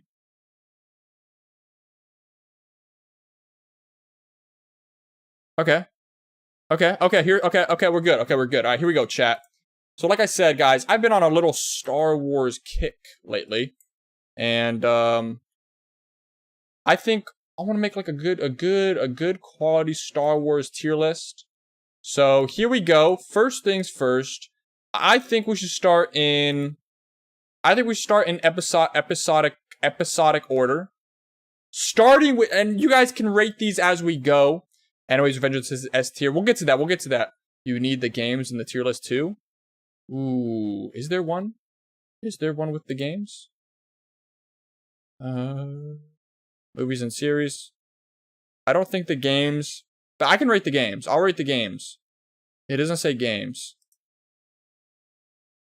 But yeah, okay, let's do this. Now, let me give you guys a little rundown. I have been a freaking Star Wars fan my entire life, chat. Since the day I was born, I came out with a lightsaber in my hand, bro. Star Wars, I know, like, I probably know more lore. I probably know more things about Star Wars than I do probably about the real world. I know the ins and outs of some characters' psyches and their one of my cats is over there scratching himself. My cats have cones on their head right now. I probably know more about Star Wars than I do know about the real world. I'll be honest with you guys. So yeah, I just wanted to warn you guys. I'm a hardcore Star Wars fan, and you'll see how much of a hardcore Star Wars fan I am when we get to the rating the sequel trilogy. But we'll get there when we get there. All right, Episode 1. Where is Star Wars: The Phantom Menace? Where is it? Am I blind? Which one is? Here it is. The Phantom Menace. Okay. So a lot of people say, The Phantom Menace is the worst prequel movie. I personally disagree. I don't think The Phantom Menace is that bad.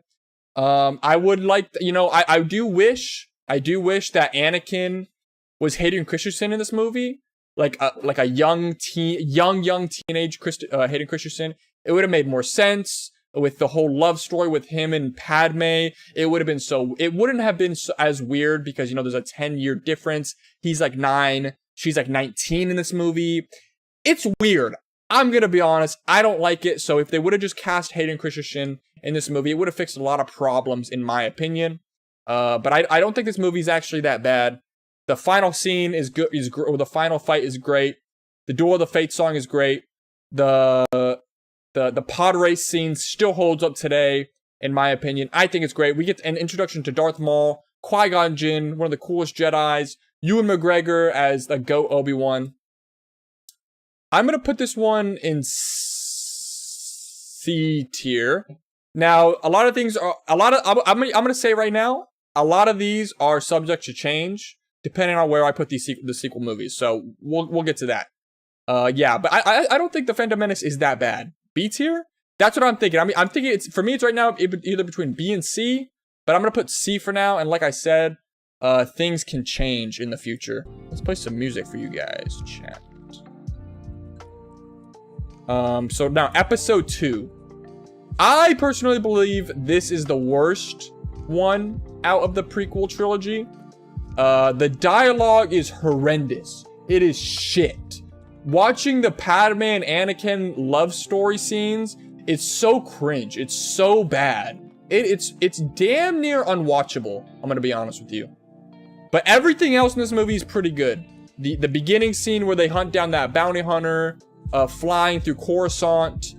We got the Geonosis fight scene, the droid factory, Obi-Wan going to the clone planet Kamino.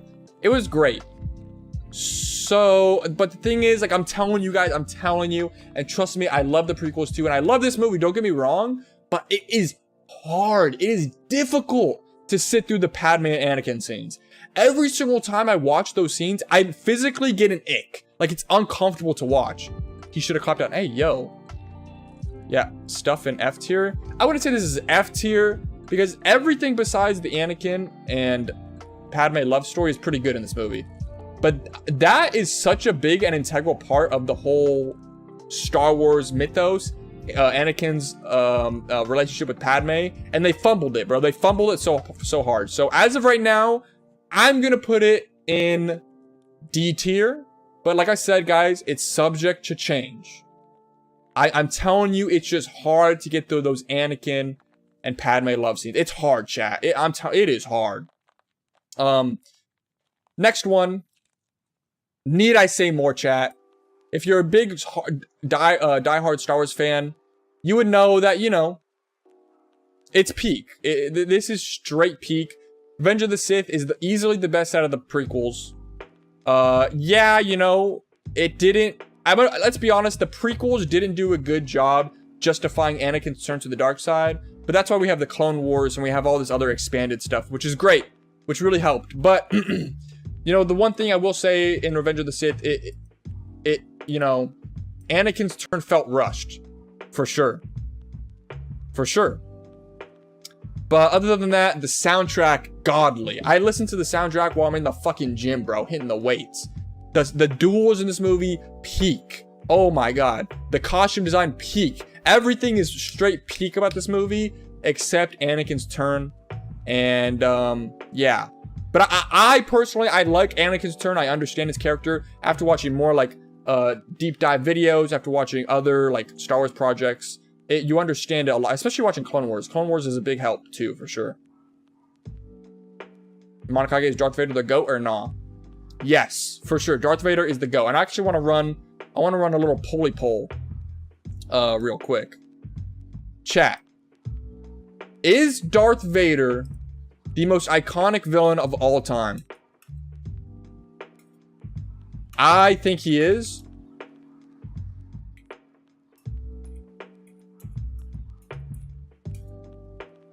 Let's be like objective. I personally think he is. Yes. No, I think I spelled villain wrong. It's okay though.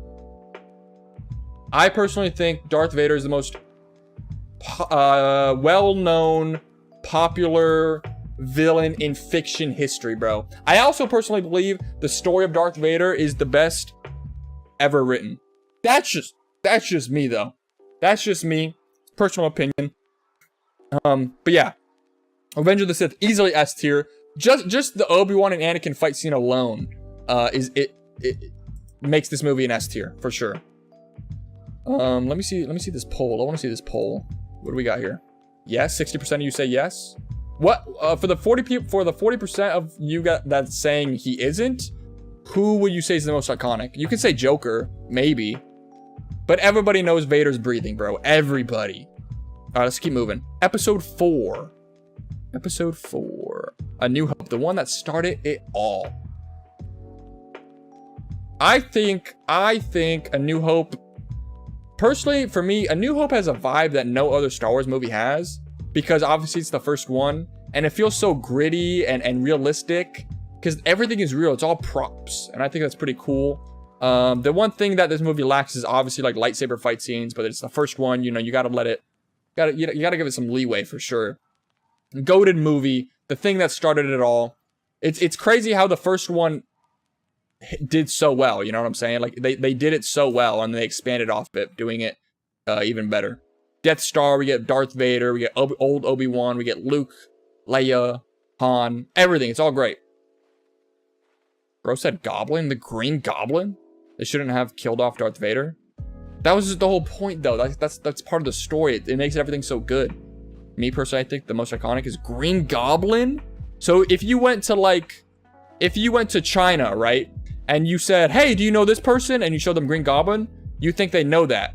But if you just went up to somebody in China and like, oh, do you know this? Everybody would know that. That's so iconic, in my opinion. Okay, let's continue. So yeah, I think A New Hope, great peak. Empire Strikes Back. Need I say more? I do think, as a film, as a movie, I think Empire Strikes Back is the best Star Wars movie. Yeah, I mean, it's well written. The dialogue isn't cringe like some of the other Star Wars movies. The villains actually win for once. It's great. And then we get Yoda. We get the oh, it's so good. I think Joker got it. You think Joker? Okay. I mean, yeah, I mean. Dr. Octavius? What the hell? I'm a Batman meat writer, but Vader is just so much better. Yeah, for sure. Yeah, I mean, I don't think this one is very controversial at all. I mean, the Luke and Darth Vader fight scene is good enough. The I am your father twist Come on, guys. Nobody knew that, especially when this movie came out. Nobody really expected that. That was insane. This is, in my opinion, the best Star Wars movie. As a movie, this is really good. But as a Star Wars movie, I think Revenge of the Sith is better. If that makes any sense at all. The creator of Star Wars is from my hometown. Yeah, it's true. It's true. Darth Vader versus Ben Solo. Who's gonna win Monakage? I think Darth Vader would shit on Kylo Ren. Okay, episode 6. Episode 6 is good. I do think episode 6 is probably the worst out of the original trilogy. Not saying it's bad, but it's probably the worst. Because they bring back the Death Star, you know, they didn't gotta do that. The Tatooine, the beginning of the movie where they go to save Han Solo, drags on for a long freaking time, bro. It takes a long time. The Ewoks, you know, Ewoks are cool. I love the Ewoks, but like, this is the finale of the trilogy, bro, of Star Wars. The Empire is finally coming to an end, and you get little teddy bears to fight the Empire. I don't know. I feel like it should have taken place on Coruscant, but obviously at the time when George was making this, I don't think he knew about Coruscant like that. He didn't like think of Coruscant, but for what it is, I think it's good. I think this is a perfect B tier Star Wars movie, though. Yeah, I think Return of the Jedi is the thing is with Return of the Jedi. In my opinion, the best parts of Return of the Jedi is Slave Leia and the Darth Vader and Luke Skywalker stuff. That's the best part of the whole movie. And then I guess also when Obi-Wan and Yoda, when Luke goes to Dagobah and talks to Yoda before he dies, and then he finds out Leia's his sister. That's cool. But episode 6 was kind of a snooze fest, to be honest. Needs to be C. I don't know if it needs to be C. I would say, no, it cannot be C, bro. Return of the Jedi is so much, it is better than Phantom Menace. It is. And honestly, let's be honest, the Luke and Vader stuff does carry this movie. It is true. But seeing Vader redeem himself and that whole storyline and plotline come to an end, basically seeing the death of Anakin Skywalker alone is cool enough. This is B tier for me. Personally, this is B tier for me. If it's C tier for you, I get it. I definitely get it, because it is easily the worst one out of the original trilogy. But I would say B tier.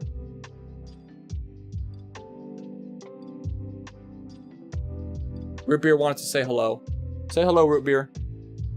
He's pissed, bro. He's pissed. So they got their balls cut off, chat. I don't know if I told you guys. They got their balls cut off, and they have to wear cones, because if they don't wear cones on their head, they're gonna lick that area. And there's like they made incisions, so if they keep licking that area, it'll probably like open up the wound. So they have to keep cones on them. Yeah. So I'm sorry, little boy Root Beer, but he's pissed, bro. Oh, there's Piper. Piper's over there. They both got cones on their head, guys. I'm sorry. I'm not abusing them. It's just true. All right, see ya, Ace. Okay, where were we? Return of the Jedi's B tier. Okay, I feel like this is a pretty valid Star Wars list so far. We got no Clone Wars? Oh, no. How do we have... Oh, my gosh. Okay, so we have no Clone Wars, chat. I didn't notice that. But, Clone Wars would go S tier as well. Not the movie, but the show. The show would easily go S tier for me. For sure, without a doubt. So that's my ranking on Clone Wars. Clone Wars would be S tier for sure. And then I guess let's move to... I guess we can move to the sequel trilogy, and then we'll knock out all the shows in one go. So let's go with the sequel trilogy. Where is The Force Awakens? Now, The Force Awakens was honestly not terrible. Not terrible. But what happens after The Force Awakens is terrible. The thing is with The Force Awakens is by itself, it's not that bad of a Star Wars movie, but what happens afterwards does affect The Force Awakens. I don't like how Rey is a Palpatine. I don't like how she calls herself a Skywalker. I don't like how they wasted Finn's potential being a Jedi.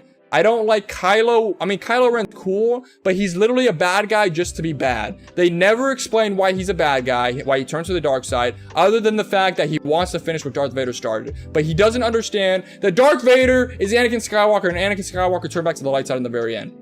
I hate it. And then the fact that they bring Starkiller Base back, which is basically just the Death Star. Han Solo dies. And we never get to see Luke, Leia, and Han all reunite in the sequel trilogy. I don't like it. So, but like I said, by itself, The Force Awakens isn't bad. But when you bring in the other sequel movies, it's bad. Putting any of the sequels above the prequels is wild. Okay, well hold. I'm still speaking on it. Now okay, I'm gonna give you 2 different ratings for The Force Awakens because I truly do believe that this isn't that bad of a Star Wars movie, but with everything else, like 8 and 9, it's pretty bad. Also, the fact that Rey's from another sand planet, it's all just a rehash. It's all a rehash and it's all bad. By itself, I would say The Force Awakens by itself is D tier. But the fact that it's the sequel trilogy, it's D tier. Below Phantom Menace. Below Phantom Menace. Yeah, I mean, I can see the thing is with The Force Awakens, I can rewatch The Force Awakens.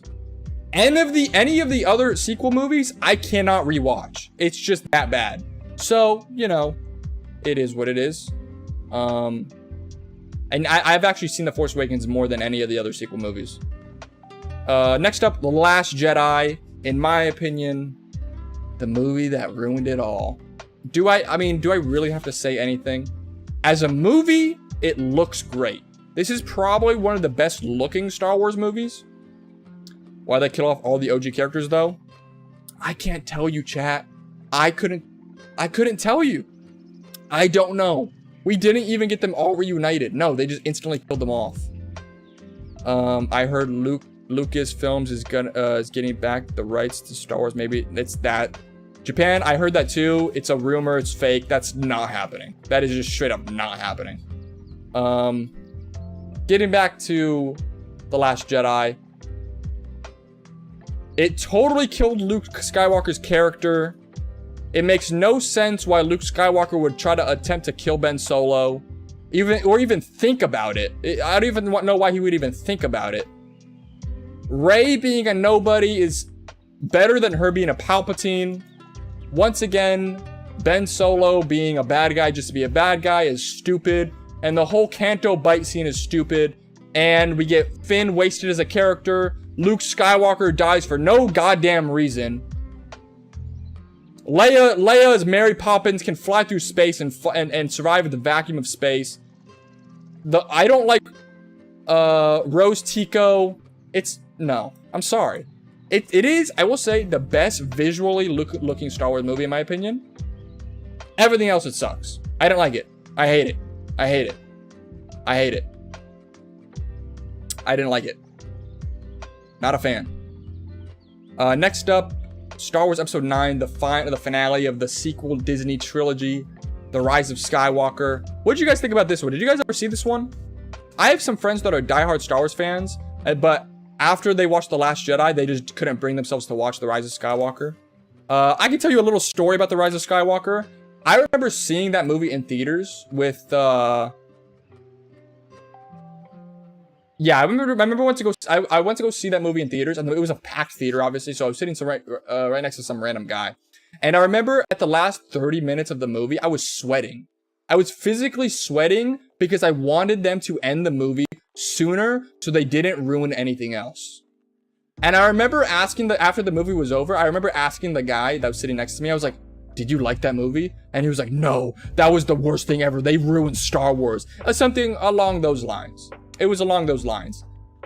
Rise of Skywalker, I don't know how you can manage from going to The Last Jedi, which is complete shit, to double shit. The Rise of Skywalker attempted to backtrack on everything The Last Jedi did, but did it even worse. They brought Palpatine back, meaning Anakin Skywalker and his whole character arc of him being the chosen one, bringing balance to the Force, is voided. The whole reason Palpatine died in Episode 6 was because Anakin Skywalker brought balance to the Force once again. But since he survived, Anakin's death was for nothing. It was for absolutely nothing. So not only did they ruin Luke Skywalker's character, but they also ruined Anakin Skywalker's legacy. It's so stupid, bro. Another episode of Finn being wasted doing nothing other than him screaming out Rey. Kylo Ren, once again being a bad guy just to be a bad guy, then all of a sudden turns to be a good guy. Rey is not a Skywalker. Kylo Ren and Rey kiss, even after Kylo trying to murder her the entire 2 movies? I don't understand. I don't understand. Leia just miraculously dies. Oh, and don't even get me started on Han Solo being a Force ghost. I understand he's not actually a Force ghost. It was more of like Ben Solo just seeing through his mind. I don't even know, bro.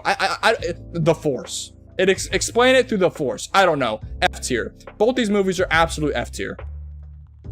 I don't remember anything from Rise of Skywalker. Oh, I remember. Unfortunately, I remember because they ruined Star Wars with that one. So with the sequel ratings being over, I personally believe, in my head canon, the sequels are not canon. Star Wars ended after episode 6, and then now with all the Disney stuff that's coming out, I get to pick and choose what's canon in my head. So for example, Ahsoka so far has been pretty good. It's been pretty good. Canon in my head, it's canon. Mandalorian season 1 and 2, they were pretty good. Canon in my head. Book of Boba Fett, it was pretty shit. Not canon. Obi-Wan, oh, okay, okay, hold on. Hold on. Let me, let's get to the other stuff. Okay, so the rest of these are, okay, we have 2 more movies, so let's rate these movies. Rogue One. I personally believe the Lego movies, we're not gonna rate those. We're not rating those. I personally believe Star Wars Rogue One is the best Disney Star Wars movie. Without a doubt. Without a doubt. I take back what I said about The Last Jedi being the best looking Star Wars movie.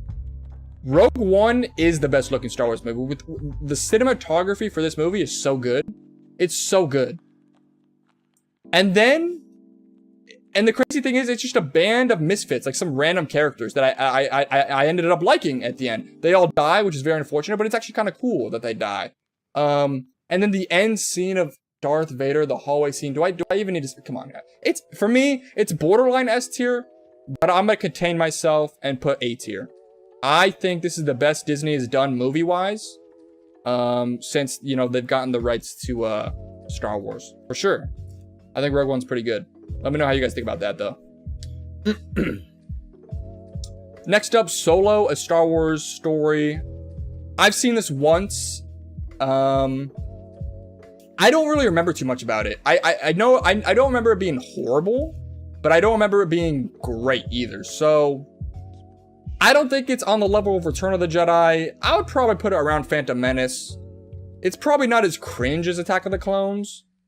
Attack of the Clones is probably more... Actually, Attack of the Clones is probably more entertaining to watch than Solo. But still, I'm telling you, those Anakin and Padme scenes really weigh it down, for me personally. Is low B? You said low B? You think so? I would say C tier. I don't think it's Return of the Jedi level.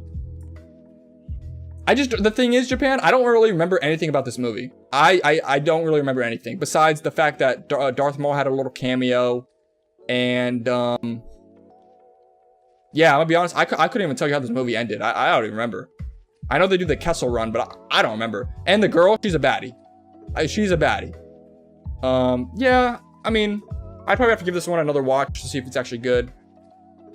Yeah, I mean, C tier. I'd say C tier for me personally. Now getting into the Star Wars shows. The Star Wars shows. Here we go, chat. Here we go. I feel like this is a pretty solid movie list so far. Now for the shows, we got Mandalorian Season 1. Mandalorian Season 1... Let me think. Mandalorian Season 1 was really good because it wasn't about anything Star Wars related. It was just some random Mandalorian doing bounties. Just some random. It felt so different compared to everything else. I'd say yeah, and Baby Yoda, Mandalorian, great characters, and the guy that says "I have spoken." I think that guy's great, and then he dies. The finale, by the way, the last episode of Mandalorian Season 1, peak, straight peak. I'd say Mandalorian Season 1 is A tier. Going straight to Season 2, I think Season 2 is S tier, especially with that ending. The ending is peak. Especially with Luke Skywalker coming in. I think that was a good send-off for Mandalorian. I think that you probably could have ended the show right there. And then just kept Mandalorian doing his own thing in Season 3, like separate from Baby Yoda. and then maybe like in a different show or a different movie, we get Baby Yoda and Luke training. Okay, and now this is going into season 3. I didn't like how they instantly brought Baby Yoda back, but I guess we should probably rate Book of Boba Fett first.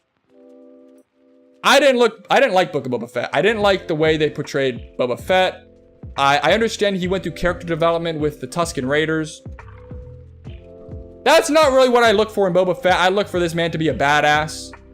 And if he was gonna, I like the whole Kingpin idea and him taking up the role of Jabba the Hutt and taking his empire. But doing it in the way he did, I didn't enjoy. I feel like he could have, still been the badass Boba Fett that we all know and love. The only redeemable things, the show would look like shit. It looked really cheaply made. The motorcycle kids that joined Boba Fett, I didn't like. Hi, buddy. Hi, little boy. I'm sorry, root beer. It was cheaply made. The scooter kids I hated. The whole Boba Fett character development I didn't like. The only redeemable factor of this was the Mandalorian episodes and seeing Luke Skywalker, and that de-age or the CGI on Luke Skywalker looked peak. It looks so good, so good. But I don't like. I liked it. I liked that we saw Luke and Grogu, but I didn't like how that Mando took Grogu back. It felt like season 2, the ending of season 2 was nothing. I'm gonna put this in D tier. I didn't like Book of Boba Fett. The Mando episodes are great. Rogue One is a movie? Yeah, you didn't know that? Rogue One's a movie. Yeah, it's a movie. Yeah, I didn't like Book of Boba Fett, honestly. I didn't really like it. And I hope if he comes back, they do his character justice. But I don't know, it feels like a little too late to, I never watched, to be honest. I was ashamed to watch any or after Rise of the Sky. I don't blame you. I don't blame you. A lot of Star Wars fans have checked out. A lot of Star Wars fans have checked out. The only Star Wars I watch after is The Mandalorian. I don't blame you. Mandalorian was really popular. Getting to season 3 of Mandalorian. By far the worst Mandalorian season. Easily. It was honestly a nothing season. I'm gonna put it in F tier. I understand I'm gonna get a lot of haters for that, but honestly, it was a absolutely nothing season. Nothing eventful happened in the season, and by the end of the season, Mando and Grogu are in the exact same spot that they started the season in. There was no ramifications for the season. There was no character development in the season. It was literally a nothing season. I have a friend that hasn't seen this season, but he's watched the other 2 Mandalorian seasons, and I told him to not even watch season 3 because it's a nothing season. Nothing happens in the season. The first 5 episodes, nothing happens, and then on the last 2 episodes, something finally happens. It's so a waste. It's a waste. It's a waste of a season for sure. And the fact that Grogu came back isn't cool. I feel like if they would have kept Grogu with Luke, Mando could have been on his own journey. And maybe he could have been depressed or something because he misses Grogu. And I don't know. He could have went on some sort of adventure. I don't know. But Mandalorian Season 3 is by far the worst Mandalorian season. It's shit. It's a nothing season. Next up, we got Obi-Wan Kenobi. Now, Obi-Wan Kenobi isn't terrible. God, I just sound like a Disney Star Wars hater, but it's just true. I know what I like in my Star Wars, and when you don't give it to me, I'm gonna complain. The Obi-Wan Kenobi show should have been a movie. We all know that. The Obi-Wan Kenobi show should have been more about Obi-Wan Kenobi and Darth Vader / Anakin Skywalker, and not Reva. Why was this show so much about Reva? It's not called the Obi-Wan Kenobi and Reva show, or it's not called the Reva show. It's called the Obi-Wan Kenobi show. So please, why is this show 50% Reva? I wanted to see more, and don't get me wrong, in the first episode they did a great job with I wanted to see more Obi-Wan Kenobi. I wanted to see more Obi-Wan Kenobi PTSD. I want to see some more Darth Vader. I want to see some more Darth Vader PTSD, and I want to see their little I want to see what they thought of each other. I want to see more. And also, I didn't like the fact that Reva knew who Darth Vader was. I didn't like how she survived not 1 but 2 stabbings from Anakin Skywalker. I didn't like how the Grand Inquisitor looked. I didn't like how cheaply the show looked. I didn't like how Obi-Wan Kenobi, after not training for 10 years, can miraculously beat Darth Vader, who has been constantly training in the dark side for 10 years, and Obi-Wan beats him. This show is so overall, I would say 80% of this show is bad. That the 20% of the show that is good is fire.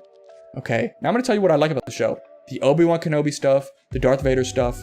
When Obi-Wan finds out that Anakin's alive and he tries to talk to, and he's constantly throughout the entire show, he's trying to communicate to Qui-Gon. He's like, Qui-Gon, what do I do? What do I do? And he finds out Anakin's alive. And then we see the shots of Darth Vader, and then Darth Vader going through the town, slaughtering the innocents. Oh my God, bro, that was so peak. It was so Darth Vader. And then Darth Vader dragging Obi-Wan through the fire, and then basically him saying, now I'm gonna do what you did to me type shit. Oh my God. And then when I did like the fight scene, the final scene in episode 6 where Darth Vader and Obi-Wan fought. I liked it, but I didn't like how Obi-Wan so easily beat Vader. But since he did beat Vader, we got the scene of him saying, I'm sorry, Anakin, for all of it. And that is just straight peak. It's just, that's what I wanted. That's what I want. That's what I wanted the entire time. That's what I wanted. So, you know, like I said, 80% of the show is shit, but that 20% that is good is fucking good, bro. It is good. So, C tier. I'll leave it in C tier. I'll leave it in C tier. Like I said, Clone Wars goes at S tier. The Clone Wars movie goes at C tier for me. Andor, I have yet to see Andor. If you guys are wondering why I haven't rated this one yet, I've heard it's pretty good, but I'm not gonna rate it because I haven't seen it. So this is my Star Wars tier list, chat. What do you guys think? Let me know what you guys think. Obi-Wan has the anime plot. He does have, yeah, he literally had plot armor. He wasn't training for 10 years, and then he miraculously beats Vader after one encounter. Should Darth Vader get his own show? I don't think Darth Vader should get his own show. He should get his own movie. I feel like the thing is with Vader, if we get too much Vader, it's like not like good. You know how like, okay. So it's kind of like think of Vader as like Halloween as a kid. You know, when you're a kid and Halloween comes around, you're like, oh, let's go. I can finally have all this junk food for this one time of the year. I can finally do it.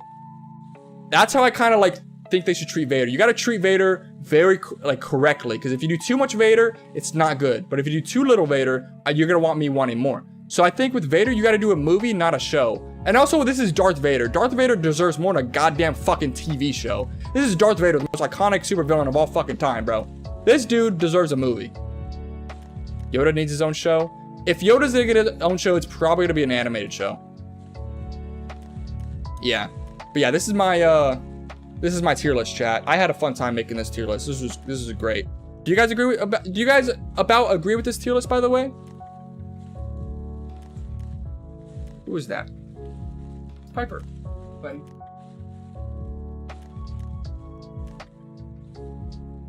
Agreeable, bro? Okay, overall, okay, chat. Overall, is it pretty based? Overall, is this pretty based? Would you say it's pretty based? I personally believe I have a pretty decently based Star Wars opinion, other than like the sequels. I am a diehard hater of the sequels, because Disney literally killed and murdered Star Wars with the sequels. But that's why in my head, they ain't canon. Never seen, so I don't know. Okay, I get it. Do you guys want to do an MCU tier list? I'd be down to do an MCU tier list. You guys want to do an MCU tier list?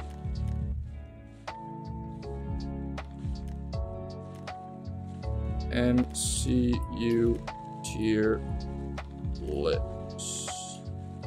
I want to do just the movies. I don't really want to do the shows, to be honest. There's so much. Oh my god. Oh my god. There is so much. So much. Okay, this is rapid fire. We'll rapid fire with this one. Alright,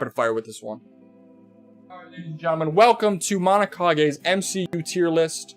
This is going to be a rapid fire one. We're not going to go as in depth, because I don't really care about the MCU as much I care about for Star Wars. Unless your name is Spider-Man. I fucking love Spider-Man. I'll suck Spider-Man. Hold up. Show. Okay. Ant-Man. Let's just go in order here. I don't really want to go by release order. So Ant-Man and the Wasp, D tier. Literally a nothing movie. The only reason this movie was made is to explain why Ant-Man was stuck in the quantum realm. There is no reason this movie should have been made. And I guess the Wasp getting her suit and her own thing. Yeah. Ant-Man, the original Ant-Man, C tier. You know, it's not a horrible movie, but it's also not the greatest MCU movie. It's funny. But yeah, nothing. It's literally a nothing special MCU movie.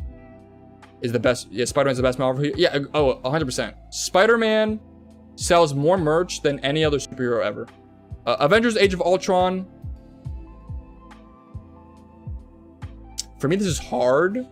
I do think Age of Ultron's easily the worst Avengers movie.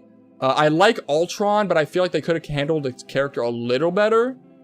I feel like he could have been like a Thanos level threat, or like a Thanos like coolness wise, you know. But they kind of fumbled it. I'm gonna say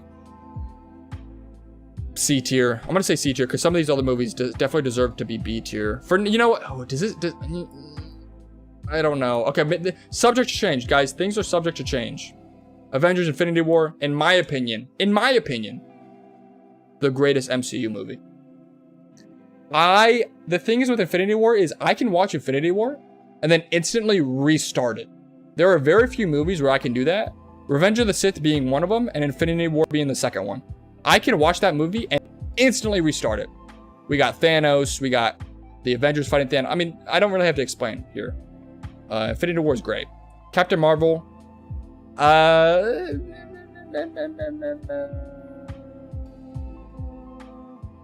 C tier. This movie was only made to explain where she's been this entire time. And the ass pull that Nick Fury had at the end of Infinity War. How she's also a really bad written character. I don't really like her character at all. Yeah, there's really nothing to be said. I've only seen it once, but I just remember it not very, like, I remember not liking it too much. Captain America, Winter Soldier, automatic S tier. MCU movie. I love this movie. It's straight peak in my opinion. It's MCU. It's like grounded MCU at its best. Because, you know, when you're making superhero movies, you want, oh, explosions, superheroes flying around, destroying cities. This is probably the best grounded spy espionage type MCU movie. So, yeah. You hate Captain Marvel? Damn. Hate's a strong word. Captain America First Avenger, B tier. B tier, I do like how they went back to World War II. I thought it was pretty good. Red Skull's cool. Captain America's Sacrifice is cool. Bucky's cool. You know, nothing special. I think Iron Man 1 is better, but yeah, we'll get to that. Civil War. In my opinion, Civil War is an A tier movie. I feel like this movie is mainly remembered because of the fight scene, the airport fight scene, but I also think it's a pretty good movie. Yeah.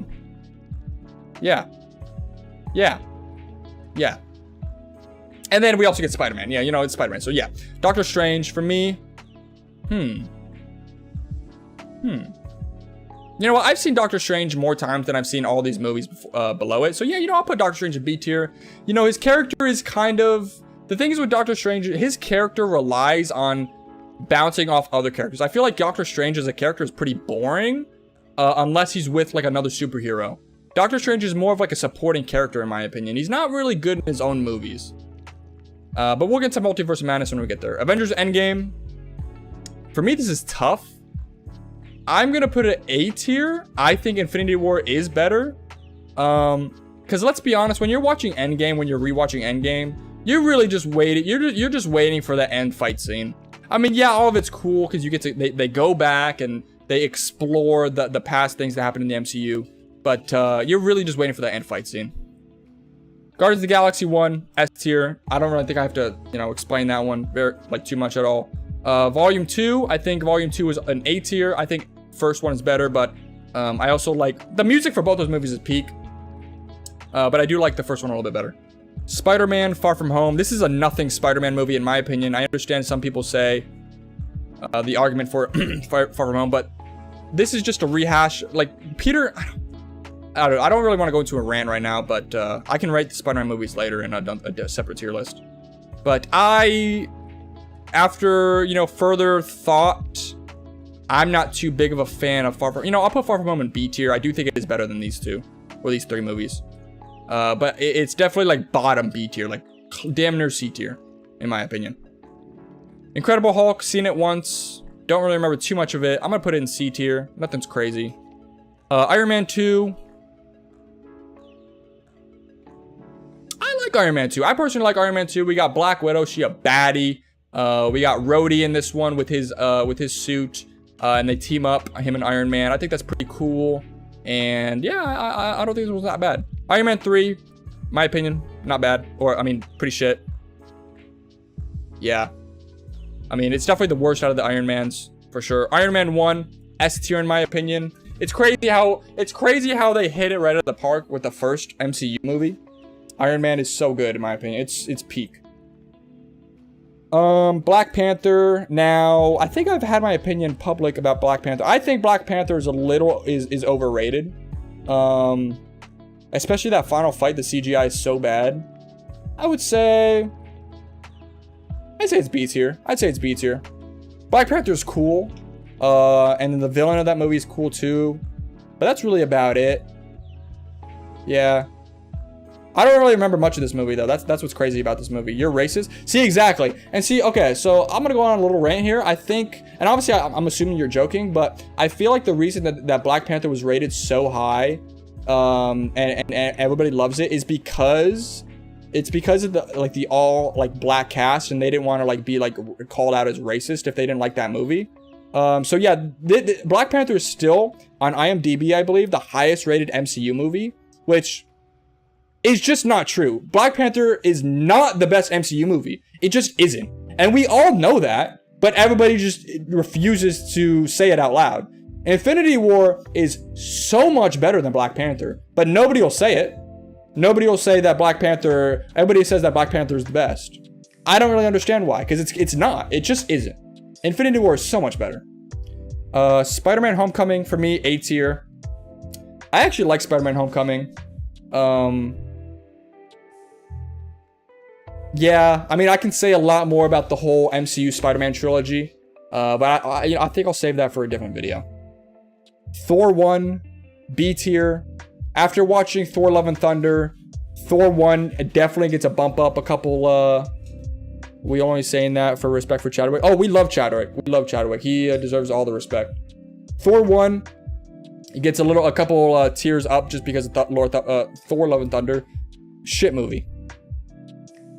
D tier for that. I don't think I need to explain that one. Ragnarok, A tier in my opinion. I think Ragnarok is the best Thor movie. I think they balanced the comedy very well, but then when they got to Thor Love and Thunder, they kind of went a little too far. Avengers 1, S tier. The Avengers movie that started it all. I don't think I need to really explain this one too much. Sorry. Yeah.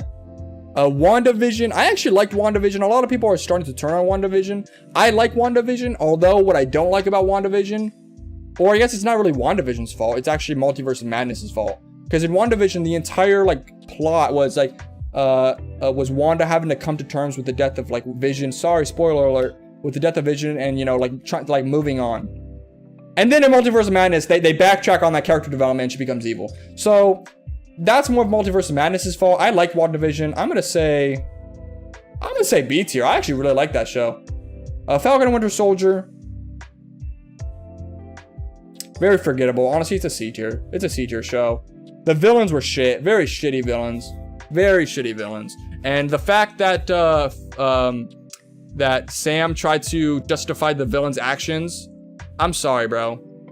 Nah, not a fan. Loki. Ooh. I like Loki more than I did.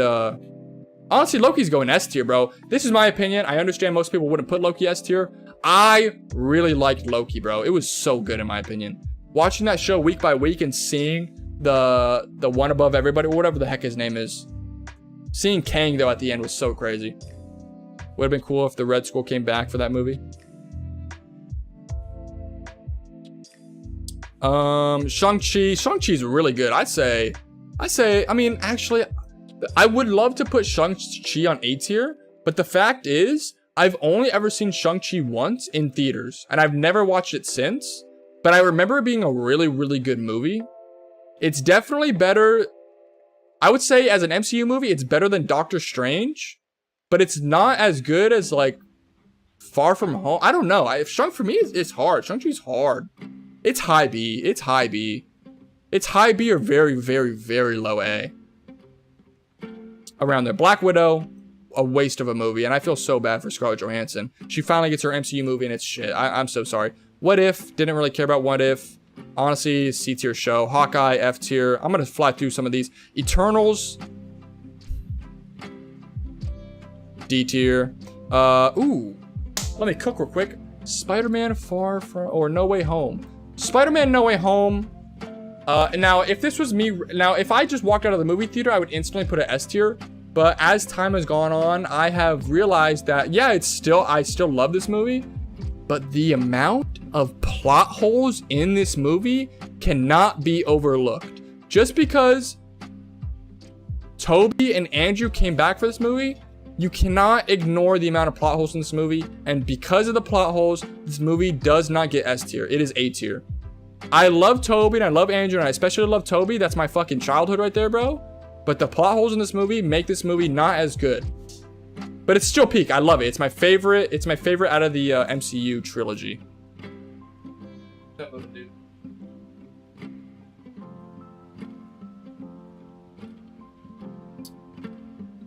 Let's do Spider-Man 1 first. Spider-Man 1, A tier Spider-Man movie, the one that started it all. I don't know how they did it so well right out of the gate. Spider-Man 1 is so good.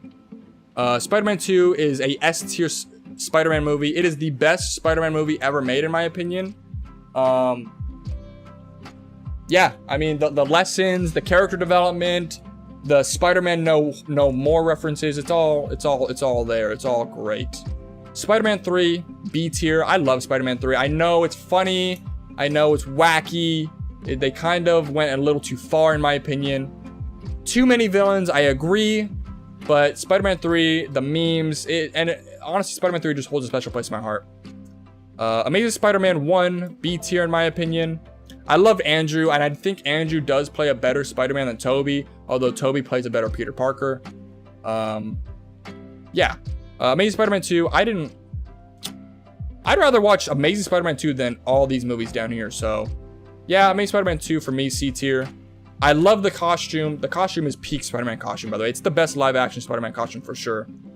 Venom, honestly, I'm not really a fan of Venom. And then Venom, Let There Be Carnage was honestly a shit movie, in my opinion. I thought it was like F tier. Daredevil, let's put Daredevil in... You know what, guys? I'm gonna be honest with you. I've only seen the first season, so I'm not even gonna rate that. Moon Knight. I've seen Moon Knight. I thought Moon Knight was kind of mid. Yeah, Moon Knight was definitely forgettable. I'm gonna be honest. I don't even remember. Elephant. Venom is high S? Oof. The disagreements. Now he tripping on Venom 2. You guys like Venom 2? The only good thing about Venom 2 is the fight between Venom and Carnage.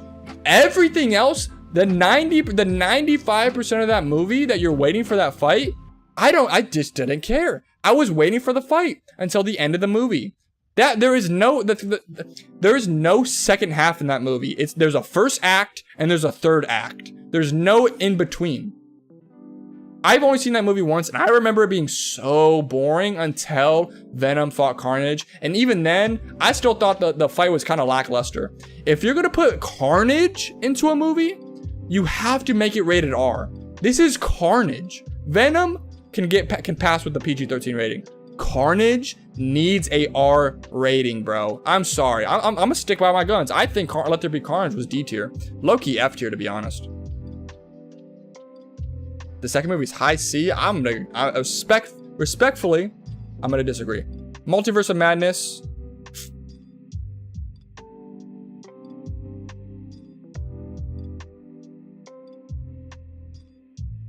I didn't like Multiverse of Madness. I hated how Wanda became the villain. I didn't think that was stupid. You title a movie The Multiverse of Madness and you go through like 2 or 3 universes. Like, come on, bro. It was so clickbait. Doctor Strange, once again, isn't a very interesting character by himself. So, yeah. Honestly, yeah. I haven't seen Daredevil. I haven't seen Miss Marvel. Thor Love and Thunder, easily D tier. I'm pretty sure everybody can agree with that. They killed Thor's character, and it's honestly kind of sad. This movie could have been so much better. The message behind this movie could have been so much better. The acting could have been better. Less comedy. It was so bad, bro. Love and Thunder's so bad.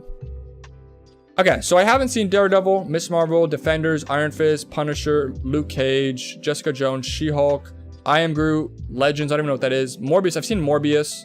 Honestly, Morbius wasn't terrible, but I'm gonna put C tier. Just nobody wanted a Morbius movie. Wakanda Forever, haven't seen. Werewolf, I have seen this. I'm gonna put this. It wasn't terrible, you know, for what it was, a little like Halloween special. I thought it wasn't terrible. I thought it was very interesting. Yeah, let me know if you guys have even seen this Werewolf by Night holiday special. I personally believe it's low C. Are you talking about Morbius, Love and Thunder, or what are you talking about? She-Hulk gotta be below F. See, I didn't even care. If Thor wasn't depressed, then it would have been higher. Yeah, they kind of, Thor's character kind of got messed up in Endgame, and they kind of continued it on in what's it called? Yeah, in Love and Thunder. Okay, I haven't seen Wakanda Forever. Ooh, the Guardians Holiday Special was actually pretty good. I mean, anything James Gunn did has done is pretty good. So my boy James Gunn has never missed. I thought I'm gonna be watching the holiday special for years to come. I'm gonna be showing my kids the holiday special. I think it's very funny. Ant-Man Quantumania. Oof. I told you guys we'd be flying through this list, but damn, Quantumania chat. The thing is with Quantumania is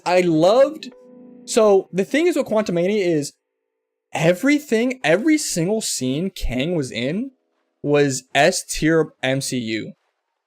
We need more Kang. And I'm happy with the amount of Kang we got in this movie, but everything else was not good. Especially the way Kang quote unquote died, and then oh my god, I can like go on a rant for Quantumania, but you know, basically, moral of the story is wasn't a fan of Quantumania.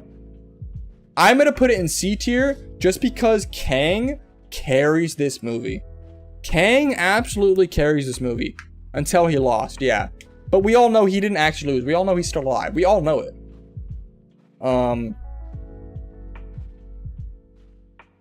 Oh, Love and Thunder. Okay, yeah, okay. Guardians of the Galaxy 3. I don't think it's as good as the first one. I think Guardians of the Galaxy 3 is better than the second one in my opinion. Ooh, is it? Let me think. No, I would say the second one is better because I like the Yondu. I like the Yondu and Ego father dilemma that Star-Lord goes through. I like the whole father story that goes on there. It's very adorable. And when Yondu dies, I thought that was pretty sad. And in Guardians 3, there was nothing really like that. So yeah, you know, I would say 1 is the best, the 2 is the second best, and 3 is the third best. But you know, that's not saying that 3 is bad. It's just out of the 3, it's definitely not the best. All of the Guardians of the Galaxy movies are between B, low S. Agreed, for sure, without a doubt. I would even argue they're only S and A tier. They're not even B tier. Not a single Guardians movie or Guardians production is B tier. Even the holiday special was pretty good. Yeah, I cried when Yondu died. Exactly, bro. Exactly. Maybe I won't be your father, but I'll always be your daddy. That was so good, bro. It's so good. Yondu's so cool. And that's what really made me like Yondu. This movie, Volume 2, really made me like Yondu. I love Yondu after that. Next up, we have Secret Invasion. I haven't seen it. I heard it's pretty ass. Craven. I don't even know why this is on here. This movie isn't even out. I Am Groot. What? Oh, there's 2 seasons of I Am Groot? Okay. Deadpool 1, S tier. Deadpool 2, B tier. I wasn't really a fan of Deadpool 2. Not that it was bad. It's just like, you know, I don't know. It just wasn't the greatest superhero movie. But Deadpool 1 was easily S tier. So yeah, that's my list. Let me know what you guys think about my list. I think it's relatively based, although there's a lot of personal bias in some of these movies, especially these D tier movies down here. And WandaVision for sure is a personal bias because I remember it being quote unquote the first MCU show, and I remember watching that thing week by week and wondering what the hell was happening in that show. Deadpool's a top tier comedy. Agreed, for sure. So yeah, I think this is a relatively based opinion here. Yeah, fun. All right, chat. What are we doing now? Do you guys want to play some games? Should we play some games? Wow, this stream is still not demonetized? That's insane. Should we play some games, chat?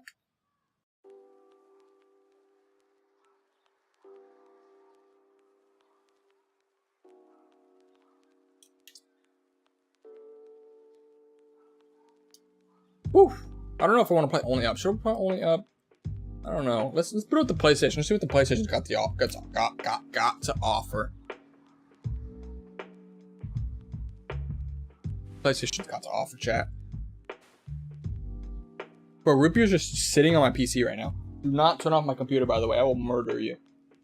I will absolutely... Or you Piper. Can't even tell sometimes. What you doing, little dude?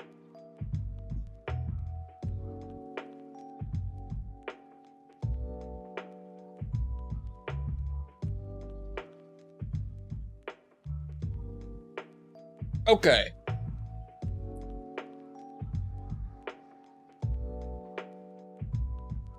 Mortal Kombat, if you have it. I do not have Mortal Kombat. I do not. I don't think I'm actually going to be getting Mortal Kombat either. What are you doing, bro? He keeps jumping on my computer. What the hell? I don't know what you... What do you want, buddy? Come here.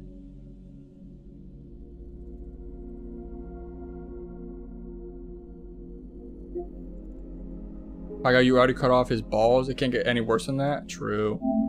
Feel bad. I feel bad. They've definitely been acting different too. You can tell that they've been acting different. All right, chat. What should we play? Should we continue our playthrough on Oh, get off the desk, buddy. Should we continue our playthrough of Ghost of Tsushima, or do you guys want to see me play something else? Cold War. Spider-Man. You guys want to see me play Spider-Man? Bloodborne? Ooh, Bloodborne? We haven't completed Bloodborne. Although I feel like I'm gonna be pretty rusty. My dog Galaxy had his balls cut off as well. Buddy, you cannot go on my desk. You can't go on my desk, little dude. I don't want you on my desk. Pretty please. Thank you. I'm gonna type in a game that my friend told me to get not that long ago. What is it called again? Metal Gear Rising? Have you guys heard of that game? Oh shit. Metal Gear Rising. Metal Gear Survive. No, you little shit. Come here. Where is Metal Gear Rising?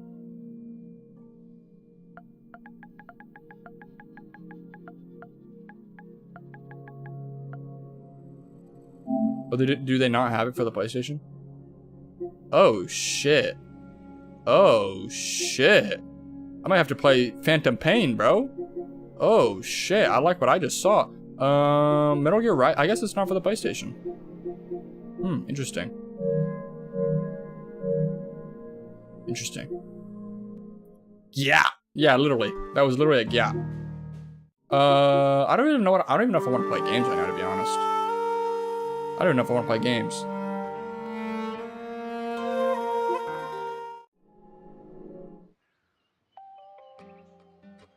Hold on, chat. Bro just fell asleep in my lap, by the way. Piper just fell asleep in my lap. So I literally can't get up now.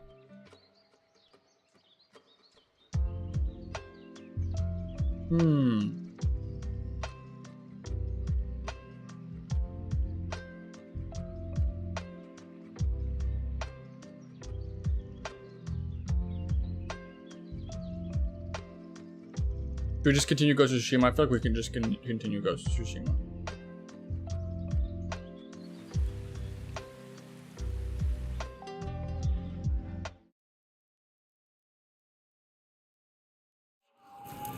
This is important, Hina. Your husband murdered innocents. I'll be back. What the hell?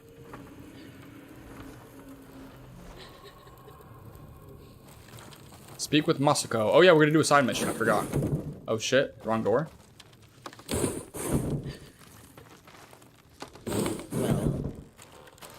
Well, what, lady? What do you want from me? I'm giving her time to think about where he might be. What did you offer her? Let's take a walk. I know a place she won't hear us. I would be kind of careful, bro, because this cat just fell asleep in my lap right now. Tried to save her husband's life. You know I'm going to kill him. I had to gain her trust somehow. Monakage, do you like Corey Kenshin? I know of Corey. I don't really watch Corey, though. I know who Corey is, but I don't watch him. When you failed, Jin. You cannot forgive his crime, and that I will not stand between you and justice. Everywhere I look here, I see only the night my family died. The FNAF movie is next month. Oh, I know. You had a family before you married Lord Adachi. Could you go to them? My older brother died a few years ago. And my sister, the assassins butchered her. The only thing I recognized was her gold sash. I didn't mean to make you relive that day. It never leaves my mind. There should be music. What? My grandchildren would make songs with me here to celebrate the changing of the seasons. I will never hear them play again. Swipe left on the... Oh.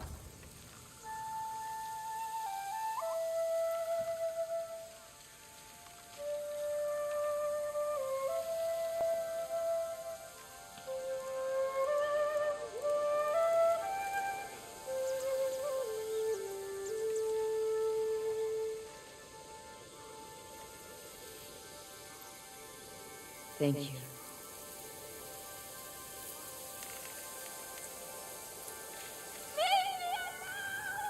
Hina. Get to the house! I'm gonna be honest, I wasn't really paying attention, I was looking at my phone. Give your cat to me, please. Bro just passed out on my lap.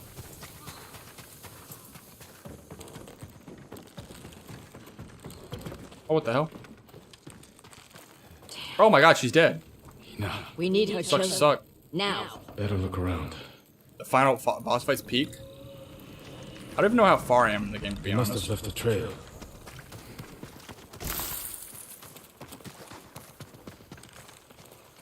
Please, I want your cat. I'm sorry, you can't have my cat.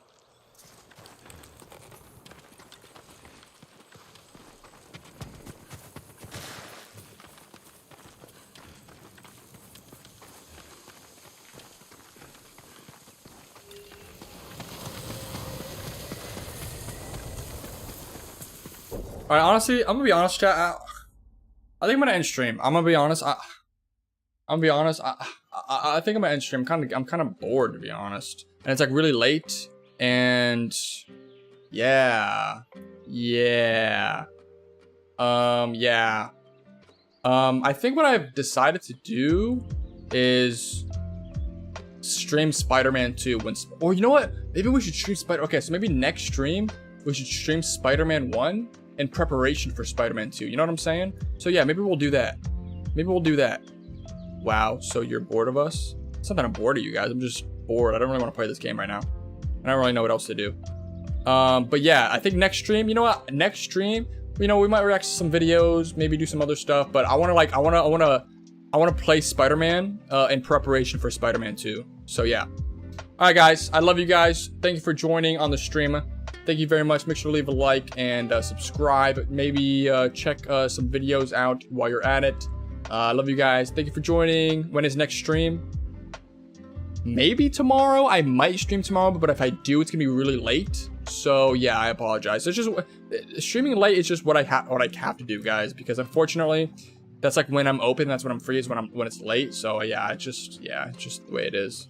But yeah, that's maybe tomorrow, and if not, the next day for sure. But like I said, it's just gonna be late. It's just gonna be late. But yeah, I love you guys. Thank you for joining the stream. Bye.